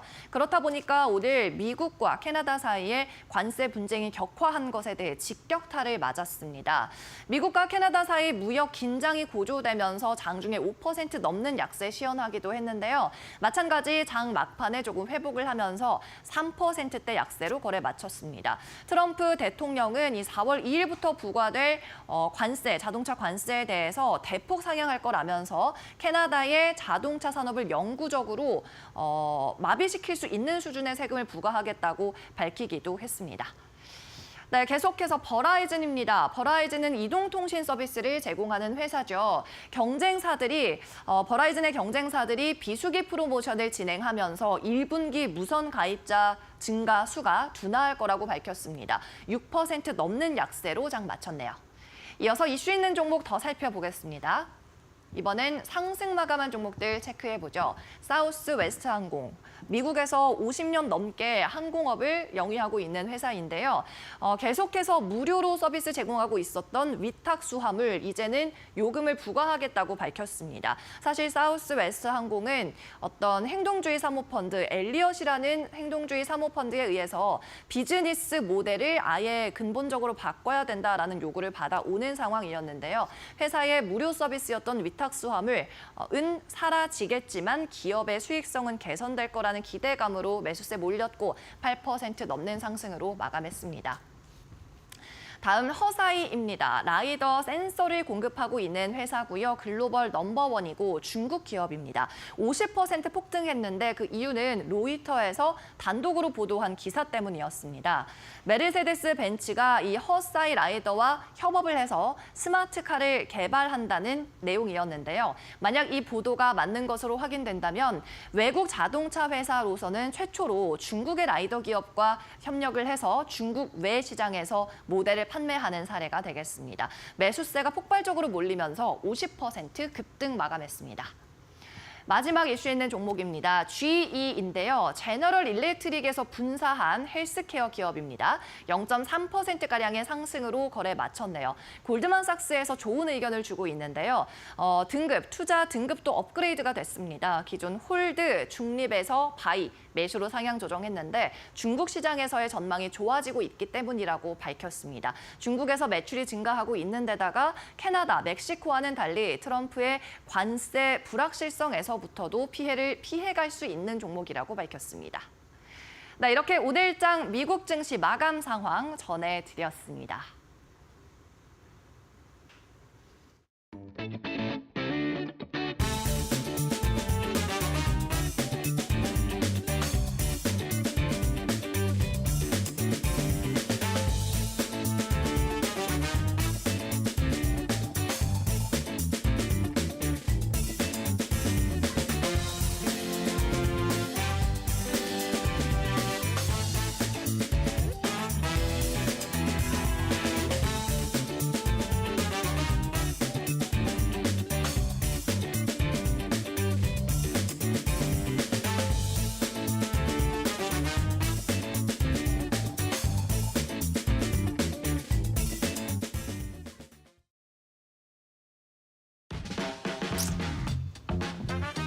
네, 편하게 잘 쉬셨습니까? 3월 12일 수요일입니다. 이데일리 신문에 나온 기사들도 뉴스브리핑을 통해서 살펴보도록 하겠습니다.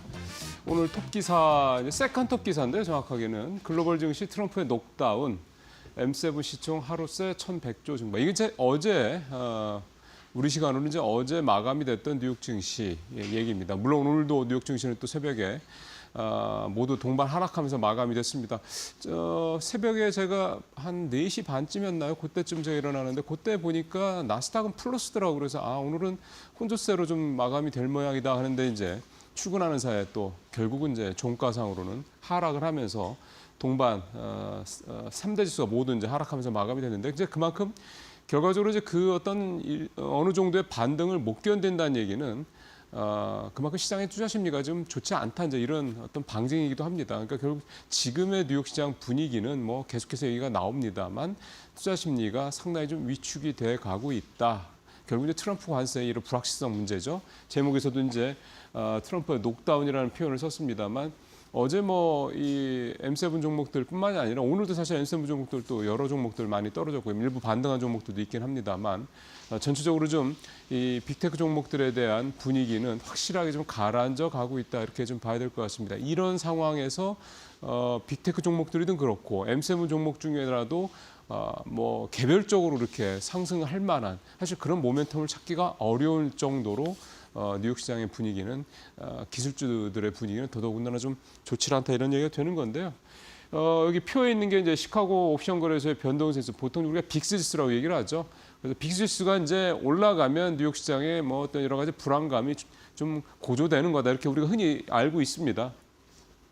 이제 뭐 현지 시각으로 이제 그제죠. 이제 3월 10일 날 기준으로 27까지 올라가면서 급등을 했죠. 작년 8월에 뭐 여러분들 기억나시겠습니다만 8월 5일 블랙 먼데이 때 이번 주에도 사실은 뭐 블랙 먼데이라는 표현을 쓰기도 했습니다만 그때 이제 지수가 이제 급락을 했을 때 그때 분위기와 좀 비슷한 정도로 좀 빅스 지수도 좀 올라가고 있다. 지금 이렇게 좀 되기가 있는 거고요. 일단 지금까지 앞서 말씀드린 것처럼 전반적인 분위기는 이 현재 기조가 딱히 이렇게 확 모멘텀이 좀 생겨서 바뀔 분위기는 아직은 아닌 것 같다라는 겁니다. 트럼프 대통령이 여전히 경기 침체와 관련돼서는 뭐 불가피하다, 그러니까 고통의 시간이 필요하다 이런 얘기를 하고 있고 참모들도 역시 이 부분에 대해서는 뭐 별 얘기를 좀 안 하고 있기 때문에 베스트 장관 지난주에 했던 그 디톡스 시간이 필요하다는 얘기 이후에 여기 이 기조에서 뭐 특별히 변하는 게 없는 상황이어서요. 전체적인 시장 분위기는 일단 요 분위기가 조금 더 갈 수밖에 없는 그런 상황이다 볼 수가 있겠고 이런 상황에서 이제 당연히 투자은행들 쪽에서 부정적인 얘기들이 나올 수밖에 없습니다. 일단 미국의 성장률이 2.4%, 2.7%, 0.7%포인트나 둔화될 것이다라는 골드만삭스의 전망도 나왔고 경기 침체되는 얘기 당연히 나오죠. JP모건에서는 경기 침체 가능성이 30%에서 40%로 더 높아졌다 이렇게 얘기도 좀 했고요. 전반적으로 인플레가 수그러들지 않는 상황에서 지표가 전체로 이렇게 그러니까 성장성이 떨어진다 이렇게 되면은 여러분들 잘 아시는 것처럼 물가는 오르면서 성장은 하락하는 성장세는 이제 떨어지는 이른바 스태그플레이션에 대한 얘기가 당연히 나올 수밖에 없습니다. 그래서 이제 당분간은 이 스태그플레이션 얘기와 함께 이 트럼프 대통령의 오락가락 관세 정책의 행보 이게 결국 시장의 가장 큰 악재로서의 힘을 발휘하는 시기가 진행이 되겠다. 일단 현재로서는 이렇게 좀 봐야 될 것 같습니다. 우리 시장도 사실은 이런 미국 시장의 분위기에서 뭐 벗어날 수가 없죠. 뭐 아시는 것처럼 우리가 뭐 수출로 먹고 사는 나라인데 미국 경기가 많이 침체에 빠진다 그러면 당연히 지금 뭐 미국에 대한 수출 증가로 인해서 좋은 실적들을 작년에 보였던 대부분의 업종들, 뭐 반도체뿐만 아니라 뭐 자동차도 그렇고, 뭐 2차 전지 같은 쪽도 그렇고, 그다음에 각종 뭐 전력 설비라든가 화장품이라든가 뭐 음식료 등등등 뭐 북미 쪽 작년에 수출이 늘어나면서 실적이 좋았던 업종들이 사실 되게 많기 때문에요. 전체적으로 이런 업종들이 다 부진해질 수밖에 없다. 이렇게 당연히 생각이 될 수밖에 없습니다. 그러니 당연히 이런 어떤 어두운 어떤 그림자들이 우리 시장에도 영향을 미칠 수밖에 없다라는 거고요.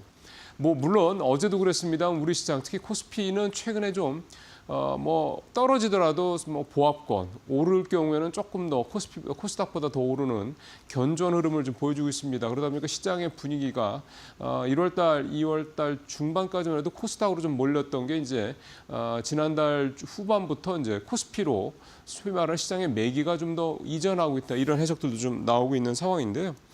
코스피 변동성 측정을 하는 변동성 지수가 있는데 이게 어제 24를 넘었습니다. 이것도 역시 작년 8월에 좀 힘들 때 앞서 말씀드렸던 블랙 먼데이 때 그 즈음에랑 비슷한 분위기로 좀 올라갔는데 결국은 경기 침체 우려가 우리 시장에서도 나타나고 있다라는 거고 그래서 코스피 지수도 비교적 견조한 흐름을 보이고 있지만 변동성 지수는 올라가고 있다 이렇게 좀 볼 수가 있는 거고요. 결국에 이런 상황에서는 방법이 뭐 몇 가지 없지 않습니까? 시장에서 일단은 한 걸음 떨어져서, 그러니까 이를테면 현금화 해놓고 보는 상황, 이런 방법이 또 하나가 있겠고, 그래도 투자를 하겠다 그러면 아무래도 뭐 경기 방어주가 같은 종목들, 또 필수 소비재 같은 종목들, 이런 종목들 쪽으로 아무래도 좀 비중을 좀 높이는 수밖에는 없다라고 좀 볼 수가 있겠습니다. 또 당연히 이제 1분기 실적 시즌이 곧 다가오니까 실적이 좀 확인된 어떤 그런 종목들 중심으로 가는 수밖에 없다고 보는데, 사실 뭐 매해는 장사가 없다는 말이 있는 것처럼 시장이 계속해서 이렇게 흔들리면, 지난주에 코스피가 굉장히 견조한 흐름을 보이면서도 지난주 후반에 이틀 연속 좀 강하게 떨어졌던 것처럼 결국은 견디기가 쉽지는 않을 겁니다. 그러니까 미국 시장에서의 어떤 안정이 먼저 좀 불가피한데 분위기는 조금 더 조정이 깊어질 수밖에 없지 않겠냐, 이런 얘기가 좀 나오고 있어서, 그러면 코스피도 그렇고 코스닥도 그렇고 조금 더 신중론이 좀 더 커질 수 있는 상황이 된다. 이제 그러면서 각 섹터들 중에서도 이제 장이 반등을 했을 때 가장 더 강하게 치고 올라갈 만한 종목들을 좀 찾아보는 작업들, 이럴 때 좀 잘 한번 준비하시는 시간이 됐으면 하는 생각을 가져봅니다. 예, 오늘 이코노미스트에 나온 기사, 이코노미스트가 이제 이데일리 자매지죠. 여기서 나온 기사 하나 가져왔습니다. 홍콩 증시 급등에 한국 투자자만 몰렸다. 3년 만에 최대 순매수. 지난주에요. 지난 2월 달에 한국 투자자들이 홍콩 주식을 1.8억 달러, 근 2억 달러 가까이 순매수를 했습니다. 이게 우리 돈으로 따지면 2천억 원이 훨씬 넘는 돈, 2천억이 넘는 돈인데, 이게 2022년 3월 이후 최대 규모라고 합니다. 사실 홍콩 얘기를 이제 하는 이유도 작년에 ELS 때문에, 작년 초입니다. 요맘때였을 것 같은데, ELS가 그때 이 홍콩 증시가, 항생지수가, H지수가 떨어지면서 ELS가 뭐 반토막이 나네 뭐네, 이런 그때 불안감도 굉장히 우리 시장에 있었거든요. 그때에 비하면 1년 만에 이제 홍콩 증시가 완전히 환골 탈퇴를 좀 한 그런 모습이 좀 나타나고 있다고 봐야 되는 거고, 잘 아시는 것처럼 딥시크 쇼크 이후에, 사태 이후에 이제 중국의 IT 관련된 AI라든가 뭐 BYD라든가 뭐 알리바바라든가 이런 AI와 관련된 IT주들이 급등했던 영향으로 우리 투자자들이 지금 홍콩 증시를 좀 몰려가고 있는 그런 상황인데, 우리만 그런 건 아니고요. 중국의 본토 투자자들도 지난달에 홍콩에 투자를 대거 늘렸다고 합니다. 지난 10일 하루 동안은 우리 돈 5조 5천억 원을 뭐 매수를 했다니까요. 열기가 대단한 거죠. 근데 잘 아시는 것처럼 우리가 또 우리 투자자분들이 많이 사시는 거는 샤오미더군요. 근 1억 달러 가까이 샀고요. BYD, 그다음에 알리바바, 이런 순으로 이제 순매수를 했는데, 중국은 지난번에 이제 양회 끝나고 나서 이제 내수 부양에 대한 기대감 여전히 좀 살아 있습니다. 근데 다만 이제 중국의 지표들은 여전히 아직은 어둡습니다. 그래서 이런 뭐 당연히 그러니까 중국 정부가 내수 부양을 하는 거긴 합니다만은, 자, 과연 이런 내수 부양 정책들이 실제로 이제 중국의 이런 경기를 끌어올릴 수 있을 것이냐, 그러니까 내수를 이제 살릴 수 있을 것이냐에 대한 부분은 아직 누구도 확신을 할 수는 없습니다. 뭐 그게 필요하니까 좀 내수 부양을 하긴 하는 건데, 그러니까 이제 중국 경제 확실히 살아난다는 그런 보장이 있다면야 뭐 지금 투자라는 게 적절하다고 볼 수가 있겠고, 뭐 지금이라도 추격 매수할 수 있는 상황이 되는 건데, 이 중국 거시 경제에 대한 아시는 리스크가 여전히 남아 있다 보니까 참 부담스러운 부분이라고 볼 수가 있겠고요. 뭐 여러 번 말씀드립니다만 2005년도, 2015년도, 그리고 우리가 2025년도, 그러니까 2005년부터 10년 사이 좀 지난 두 번에 2005년, 2015년에 중국 증시가 이렇게 급등을 했던 적이 있었는데, 그때 이후에 참 뒤끝이 별로 안 좋았습니다. 그러니까 단기간에 급등을 하고 또 단기간에 급락을 하는 상황들이 늘 벌어졌었거든요. 우리 투자자분들이 뒤따라가다가 항상 손해를 본 적들이 있기 때문에 이번에도 아마 그런 트라우마가 또 작용을 하는 게 아니냐, 이런 일각의 지적도 있습니다. 그래서 중국은 이게 참 아무래도 정부의 어떤 입김이 시장에 크게 작용하는 대표적인 나라다 보니까 이런 리스크는 어쨌든 항상 안고 투자를 해야 된다. 이런 부분들 또 한 말씀 올립니다.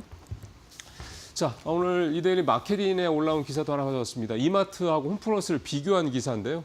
아주 지금 분위기는 완전히 좀 달라졌죠. 홈플러스는 이제 법정 관리죠. 이를테면 이 기업 회생 절차에 들어간 상황이고, 지금 뭐 납품업체들 돈을 제대로 못 준다 이런 얘기가 나와서 납품업체들이 뭐 물건을 안 넣는다, 만다 뭐 이런 얘기가 좀 나오고 상당히 좀 심각한 상황입니다. 반면에 이마트는 시적 반등에 성공을 하면서 지금 뭔가 턴어라운드를 좀 하고 있는 그런 대표적인 유통주, 내수주로서 지금 이름이 좀 나오고 있고 실제로 주가도 바닥 대비해서 거의 뭐 한 50% 이상 급등을 한 상태입니다. 물론 뭐 단기간의 급등은 아니고 꾸준히 이렇게 올라와서 저점 대비 이렇게 좀 올라온 상황이고 그만큼 뭔가 좀 좋아지고 있고요.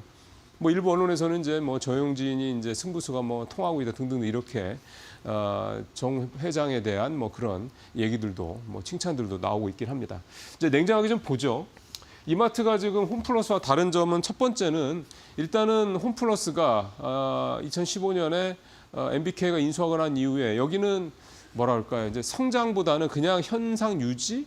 그다음에 기존에 있는 자산 매각을 통해서 이제 MBK가 자신들의 어떤 투자분을 이제 회수하는 이런 데 집중을 했다. 이렇게 좀 평가가 나오고 있지 않습니까? 근데 그 이제 이마트 같은 경우는 뭐 그 당시부터는 아닙니다만 최근에 오프라인 매장을 적극적으로 좀 확장을 하고 있는 그런 상황입니다. 신규 점포들 출시를 좀 계속해서 좀 오프라인 경쟁력을 회복을 하고 있고요. 반면에 홈플러스는 어쨌든 신규 출점은 2016년이 마지막이었고 MBK 인수 이후에 14개 점포를 매각을 했으니까 그 매각해가지고 이제 결국 이제 회수를 한 거죠 자금을.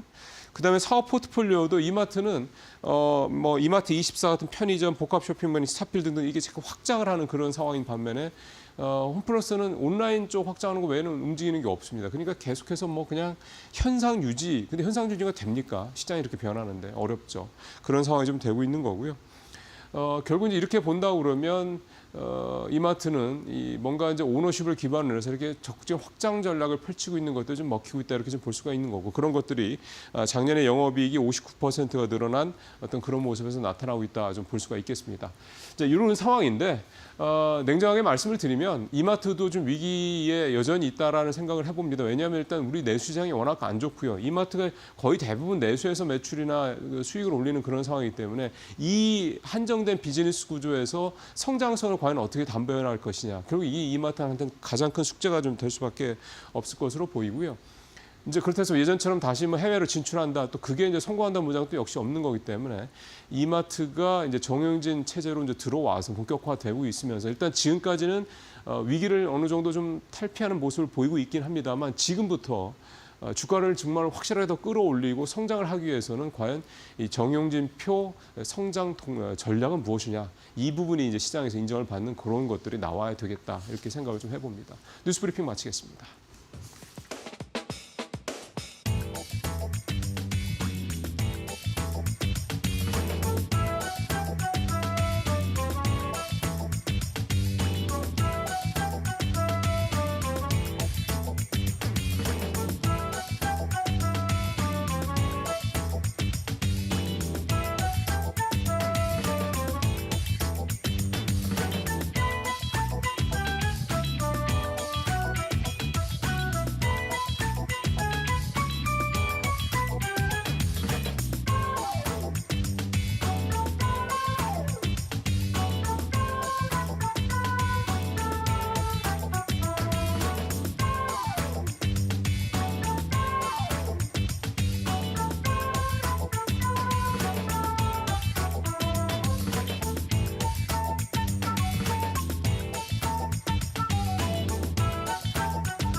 자, 오늘 수요일 날 마켓 비하인드는 대신증권의 문남중 글로벌 전략 수석 연구위원 모시고 오늘 참 마침 잘 오셨습니다. 그래서 최근 미국 시장 상황 중심으로 좀 말씀을 들어보는 좋은 시간 좀 가져보도록 하겠습니다. 위원님 어서 오십시오. 네, 안녕하세요. 예, 오늘 뉴욕 시장이 그래도 장중에 좀 보합이 아니라 저 혼조로 가느냐 그나마 그러면 조금 네. 나을 것 같은데 어제 워낙 많이 떨어져서 결국은 또 다 하락하면서 마감이 돼서 되게 시장을 보시는 우리 서학개미분들도 그렇고 우리 투자자분들 같은 경우는 조금 더 심란해질 것 같습니다. 미국 시장을 좀 어떻게 좀 보고 계십니까?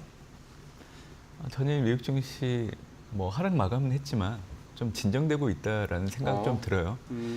그리고 최근에 미국 증시를 바라보는 투자자들의 심리들이 너무 많이 위축되어 있지 않나라는 그쵸. 생각을 하고 있거든요. 네.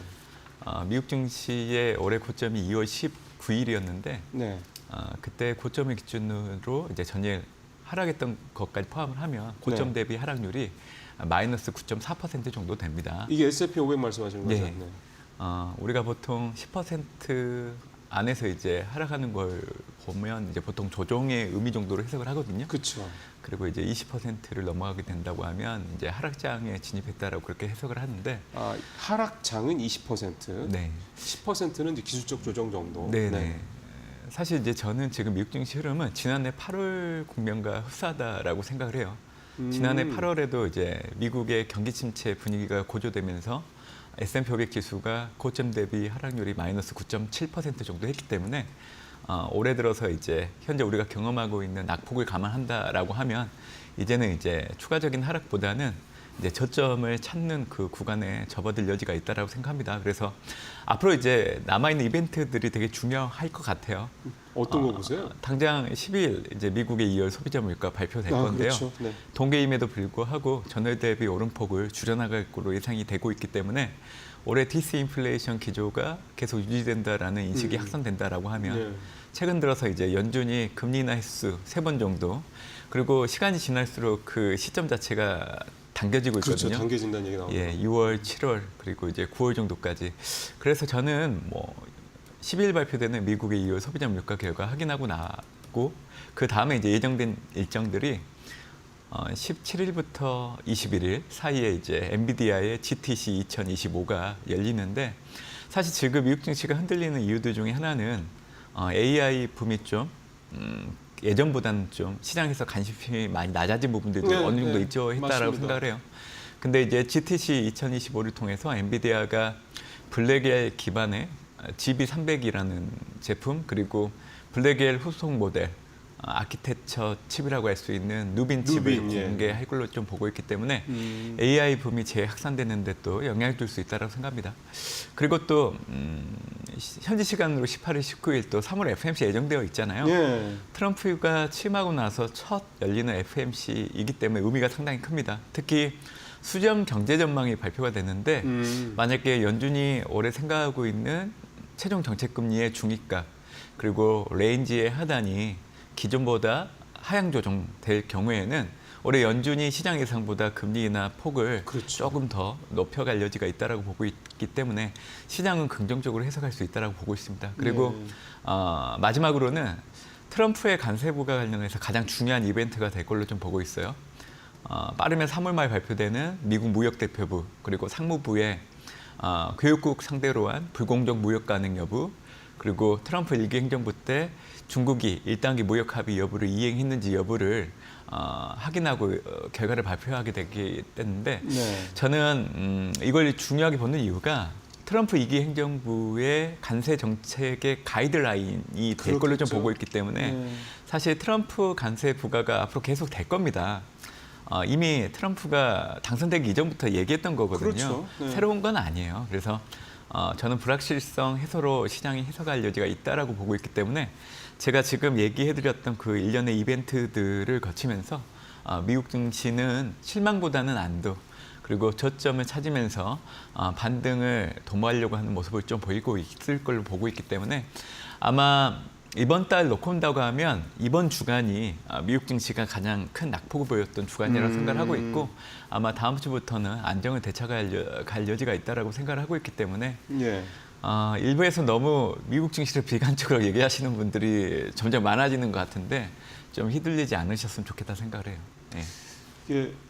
사실은 이제 저희가 이제 많은 전문가분들을 이제 모시고 방송을 하고 말씀을 듣고 또 그분들 얘기를 하나하나 이제 복기를 하고 심지어는 유튜브로 이제 만들어서 나가기도 하고 이런 과정을 거치긴 합니다만 좋을 때는 이렇게 좀 전반적으로 분위기가 이렇게 다 좋은 얘기들 위주로 가고 분위기가 이렇게 또 갑자기 돌변을 하면 또 전반적으로 좀 부정적인 얘기들이 이렇게 많이 나오기 마련입니다.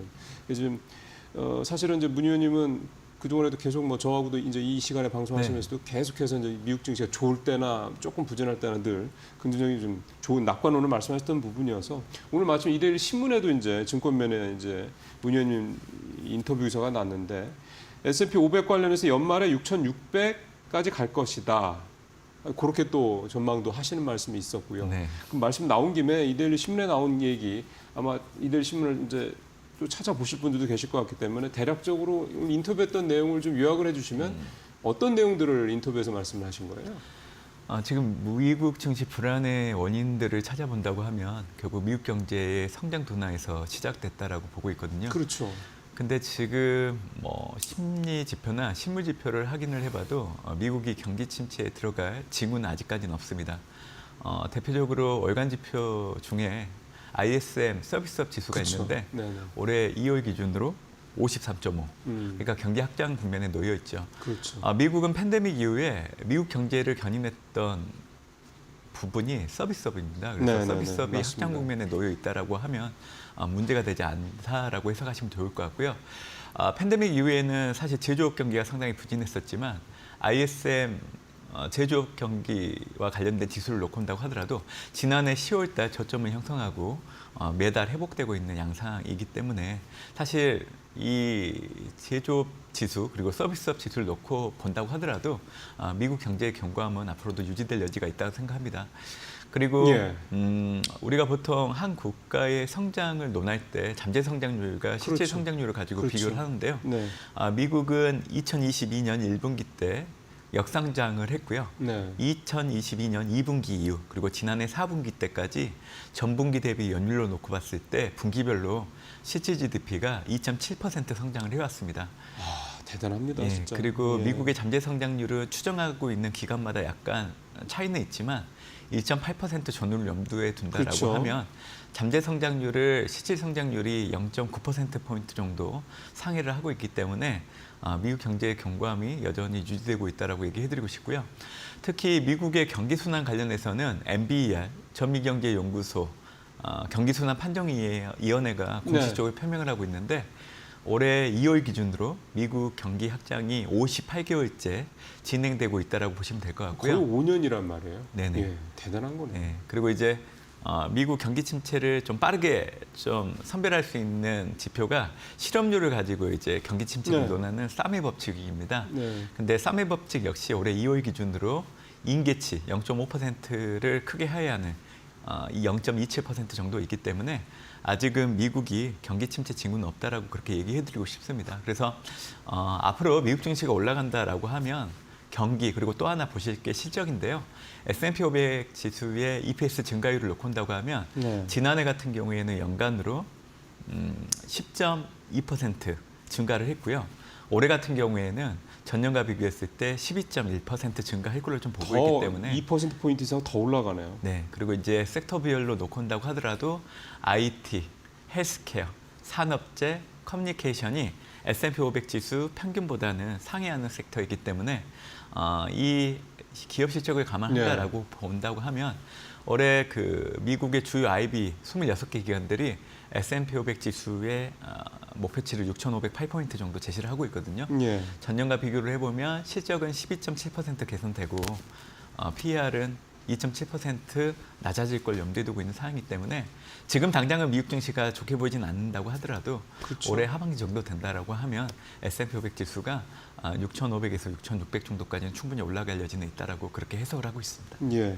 사실은 몇 달 전이죠. 뭐 지난달 말인가요? 지난해 말인가요? 뭐 S&P 500 7,000 간다 뭐 이런 얘기 막 나오던 때였어요. 지금 생각하면 또 언제적에 그런 얘기 한 적이 있었나 싶을 정도로 생각하는 분들이 또 많이 계실 겁니다. 그러니까 지금은 뭐 또 바닥이 어디냐 이런 걱정들을 많이 하실 상황인데 문 의원님 말씀을 좀 쭉 정리를 해보면 일단 저점은 이번 주가 될 가능성이 높다. 결국 네. 이제 이번 달 정도로 올해 연간으로 본다면 저점이 이번 달 정도로 좀 보시는 거고 6,600까지 올라간다고 보시는 거고 그래서 이제 구체적인 내용들을 좀 몇 가지만 제가 좀 더 부연해서 여쭤보면 첫 번째는 지금 사실 이제 스태그플레이션에 대한 우려가 많이 나오는 거잖아요. 그러니까 관세 정책 때문에 인플레가 더 압박을 받고 있으니 이런 상태에서 미국 경제가 지금 이를테면 골드만삭스처럼 1.7%로 0.7%포인트 낮추는 전망을 이런 식으로 하다 보니까 성장률은 떨어지고 물가는 오르니 스태그플레이션 가는 거 아니야. 지금 사실 이 부분에 대한 우려가 많이 있는데 지금 문 의원님 말씀대로라면은 경제 지표들이 여전히 견조한 상황인데 그러면 스태그플레이션에 대한 얘기는 이거는 뭐 현실화될 여지는 전혀 없다고 봐야 되겠네요. 지금 당장 벌어질 얘기를 하는 건 아닌 것 같아요. 네. 그러니까 트럼프의 관세 부과가 실물 경제에 영향을 미치게 된다라고 하면 물가 상승과 성장률 둔화에 따른 스태그플레이션이 나타날 여지가 있다라는 미래 전망을 좀 얘기를 먼저 하시는 것 같아요. 네. 지금 현재 팬데믹 이후에 재정력자 효과가 좀 희석되고 있는 상황이기 때문에 그렇죠. 현 시점에서 놓고 온다고 하면 미국 경제는 기존 2년 동안 우리가 경험했던 것보다는 성장률과 관련된 지표들이 좀 둔화되긴 할 겁니다. 그러니까 자연스러운 수순이라 그렇게 좀 보시면 될 것 같아요. 제가 미국의 경기 순환을 놓고 봤을 때 미국의 경기 확장이 끝나는 시점을 2027년 상반기 정도로 보고 있는데 1980년도 이후에 미국이 경기 확장에 들어갔을 때 대략적으로 7년 1개월 정도 경기 확장에 놓여 있었습니다. 그래서 이를 적용을 해보면 이제 2027년 상반기 정도 되기 때문에 제가 이제 경기 확장이 그쯤 되면 끝날 여지가 있다라고 얘기를 하는 거죠. 네. 특히 미국 대선을 통해서 이제 트럼프가 당선됐기 때문에 관세 부과가 예고보다 빨라지고 있고 분명히 기존보다는 관세 부과에 따른 평균 관세율이 높아지게 된다라고 하면 미국 경제뿐만이 아니라 전 세계 경제 역시 관세 부과에 따른 부담, 이로 인한 성장 둔화에 임박할 수밖에 없는 상황입니다. 그래서 앞으로 성장률과 관련된 지표들은 과거 2년보다는 좀 둔화되는 흐름들을 좀 경험을 하실 걸로 좀 보고 있기 때문에 예. 자연스러운 수순 정도로 좀 보시면 될 것 같아요. 큰 의미를 둘 필요는 없다라고 저는 생각하고 있습니다. 또 하나가 좀 전에 이제 위원님도 말씀하셨던 부분인데 이제 엔비디아 GTC 2025 요거 이제 17일부터 이제 열린다 말씀을 하시면서 전체적으로 이제 이 성장에 대한 기대감은 굉장히 낮아지고 있는 거는 맞잖아요. 그러니까 계속해서 뭐 수요나 이런 것들은 여전한다고 하더라도 작년 아까 8월도 말씀을 하시면서 그때도 이제 경기 침체에 대한 우려, 그다음에 AI의 어떤 수익성에 대한 우려 등등 이런 것들이 그때도 많이 떨어졌었던 때고 이번에도 사실은 그때처럼 AI 뭐 수익성 요 얘기는 없는데 이번에는 경기 침체에 대한 우려가 좀 그게 많이 작용을 하고 있는 상황이고. 엔비디아를 위시한 소위 말하는 이제 빅테크, 뭐 M7 이런 종목들, 이런 그 기업들이 어떤 성장성에 대한 그런 우려가 다시 이제 좀 완화가 되고 그래서 다시 시장을 좀 끌고 갈 만한 그런 식으로 올해 시장 상황이 좀 다시 좀 돌아설 그런 여지가 있을까요? 최근 AI 혁명에 대해서 시장의 관심이 좀 낮아진 그 배경에는 마이크로소프트 같은 이런 클라우드 대형 수요자들이 앞으로 캐펙스 투자 지출을 좀 줄이겠다라는 게 맞습니다. 사실은 AI 하드웨어 업체들에 대한 부정적인 주가에 영향을 줬던 이유라고 보시면 됩니다. 근데 제가 드리고 싶은 거는 작년까지는 AI 구현 단계를 놓고 봤을 때 학습용이 주축이었다라고 하면 올해부터는 추론용이 가시화되는 상황이기 때문에 하드웨어 부분에서 놓고 온다고 하면 반도체가 달라집니다. 그러니까 2세대 반도체에 해당되는 주문형 반도체, ASIC랑 FPGA 수요가 늘어나기 때문에 작년 엔비디아의 쏠림이 좀 분산될 수 있는 부분들이 올해부터는 좀 나타날 여지가 있다라고 얘기를 드리는 거고요. 예. 아까 제가 S&P 500의 EPS 증가율을 섹터별로 얘기를 해드렸을 때도 전체 기업 실적을 상회하는 섹터를 놓고 본다고 하면 IT 커뮤니케이션이 놓여 있는 상황이기 때문에 올해도 실적을 베이스로 한 미국의 AI 관련된 종목들의 주가는 계속 올라갈 수 있다고 생각하고 있습니다. 1989년도에 이 웹 브라우저가 출시되면서 인터넷 혁명이 시작됐고요. 그게 18년 정도 지속이 됐습니다. 그리고 2007년도에 아이폰이 출시되면서 모바일 혁명이 시작이 됐죠. 그거는 15년 정도 지속이 됐습니다. 그렇죠. 2022년도 오픈 AI의 챗 GPT가 출시되면서 지금 현재 AI 혁명이 진행되고 있는 상황이기 때문에 보수적으로 좀 전망을 해본다고 하더라도 2035년도 정도까지는 AI 혁명이 지속될 여지가 있기 때문에 앞으로 10년 가는 동안 최근 2년 동안에 미국 증시 주동했던 매그니피센트 7 그리고 올해 같은 경우에는 브로드컴이 들어오면서 배트맨 주식들이 여전히 증시가 올라갈 때 주도할 수 있는 대표적인 기업이라고 저는 그렇게 보고 있기 때문에 AI 혁명과 관련된 붐 역시 이제 이번 달 같은 경우에는 엔비디아의 GTC 2025를 통해서 다시금 재확산될 수 있는 계기가 될 걸로 좀 예상을 하고 있습니다. 그러면은 사실은 지금까지는 굉장히 달려왔던 거잖아요. 특히 작년에 빅테크 등과 M7을 중심으로 해서 주가들이. 그리고 지금 사실은 많이 하락하는 이유도 그때 많이 올라갔다는데 사실은 반작용일 수도 있는 거고. 그러면 기대치는 좀 낮추되 여전히 괜찮다. 투자하기에는 여전히 괜찮은 종목들로서 이 빅테크 종목, M7 종목들을 계속 이제 바라봐도 되느냐. 네, 네. 이 부분은 네. 유효한 거죠. 그리고 제가 뭐 추가적으로 투자자분들께 좀 얘기해드릴 거는 지금은 미국의 성장도나 리셉션을 걱정한 국면은 아닙니다. 실제적으로 이거를 고민을 해야 되는 시점은 저는 내년 1분기 정도라고 보고 있는데요. 그렇게 보는 이유는 팬데믹 발생하고 나서 아마 여러분들도 아실 거예요. 장단기 금리 차가 역전되면서 그렇죠. 미국이 1년 뒤에 경기 침체 들어간다라는 여론들이 한때 각광을 받았던 시기가 있었어요. 2년 전에. 근데 2년이 지나고 나니까 오히려 미국 경제 지표는 오히려 더 잘 나오는 거를 여러분들이 확인하실 수 있었습니다. 그렇죠. 근데 이제 장장기 금리차 역전이 이제는 좀 미국 경기 침체를 시사하는 시점이 된 것 같아요. 올해 2월 달에 미국채 10년물과 3개월물이 역전된 그 시점을 놓고 본다고 하면 앞서서 미국의 연준이 금리 인상을 중단을 했고 또 지난해 8월 같은 경우에는 미국 경기가 앞으로 좋아지지 않을 걸 염두에 두고 연준이 금리 인하를 하지 않을까라는 기대가 형성됐을 때 네.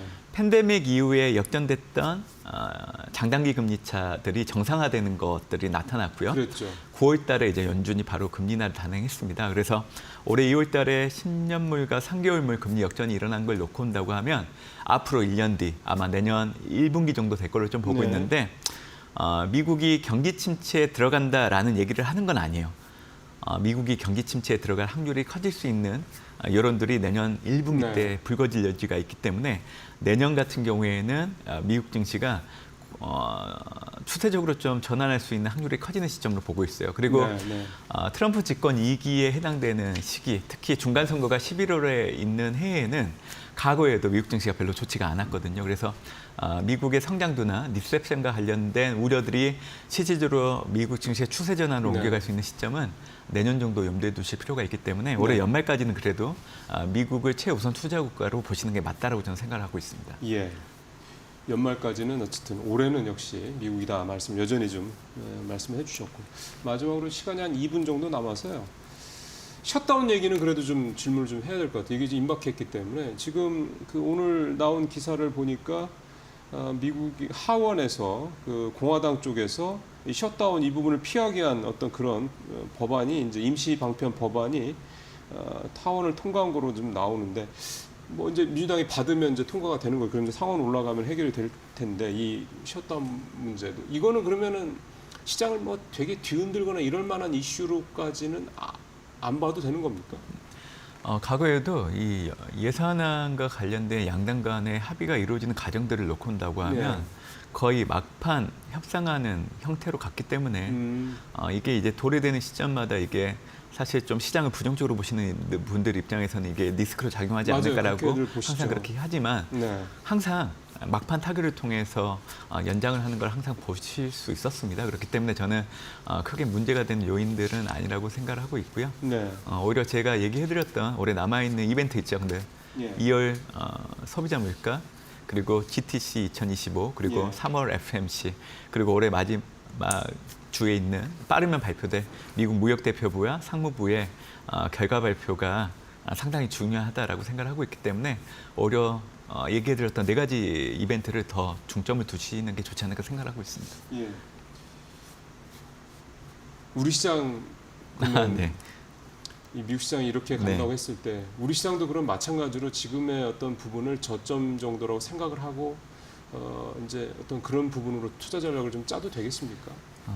한국 증시는 사실 조기 대선 전까지는 정치 이벤트에 연동돼서 움직이는 장입니다. 그렇기 때문에 조기 대선 결과를 확인하기 전까지는 최근처럼 고점 대비 어느 정도 하락폭이 있는 구간에서는 좀 반등을 염두에 두고 긍정적으로 바라보는 건 좀 괜찮다고 생각을 해요. 다만 조기 대선 결과를 확인하고 난다고 하면 다시금 우리나라의 부정적인 경제 체력에 시선이 옮겨갈 수밖에 없기 때문에 그때가 이제 남아있는 올해 한국 증시의 향방을 결정짓는 시기라고 생각을 해요.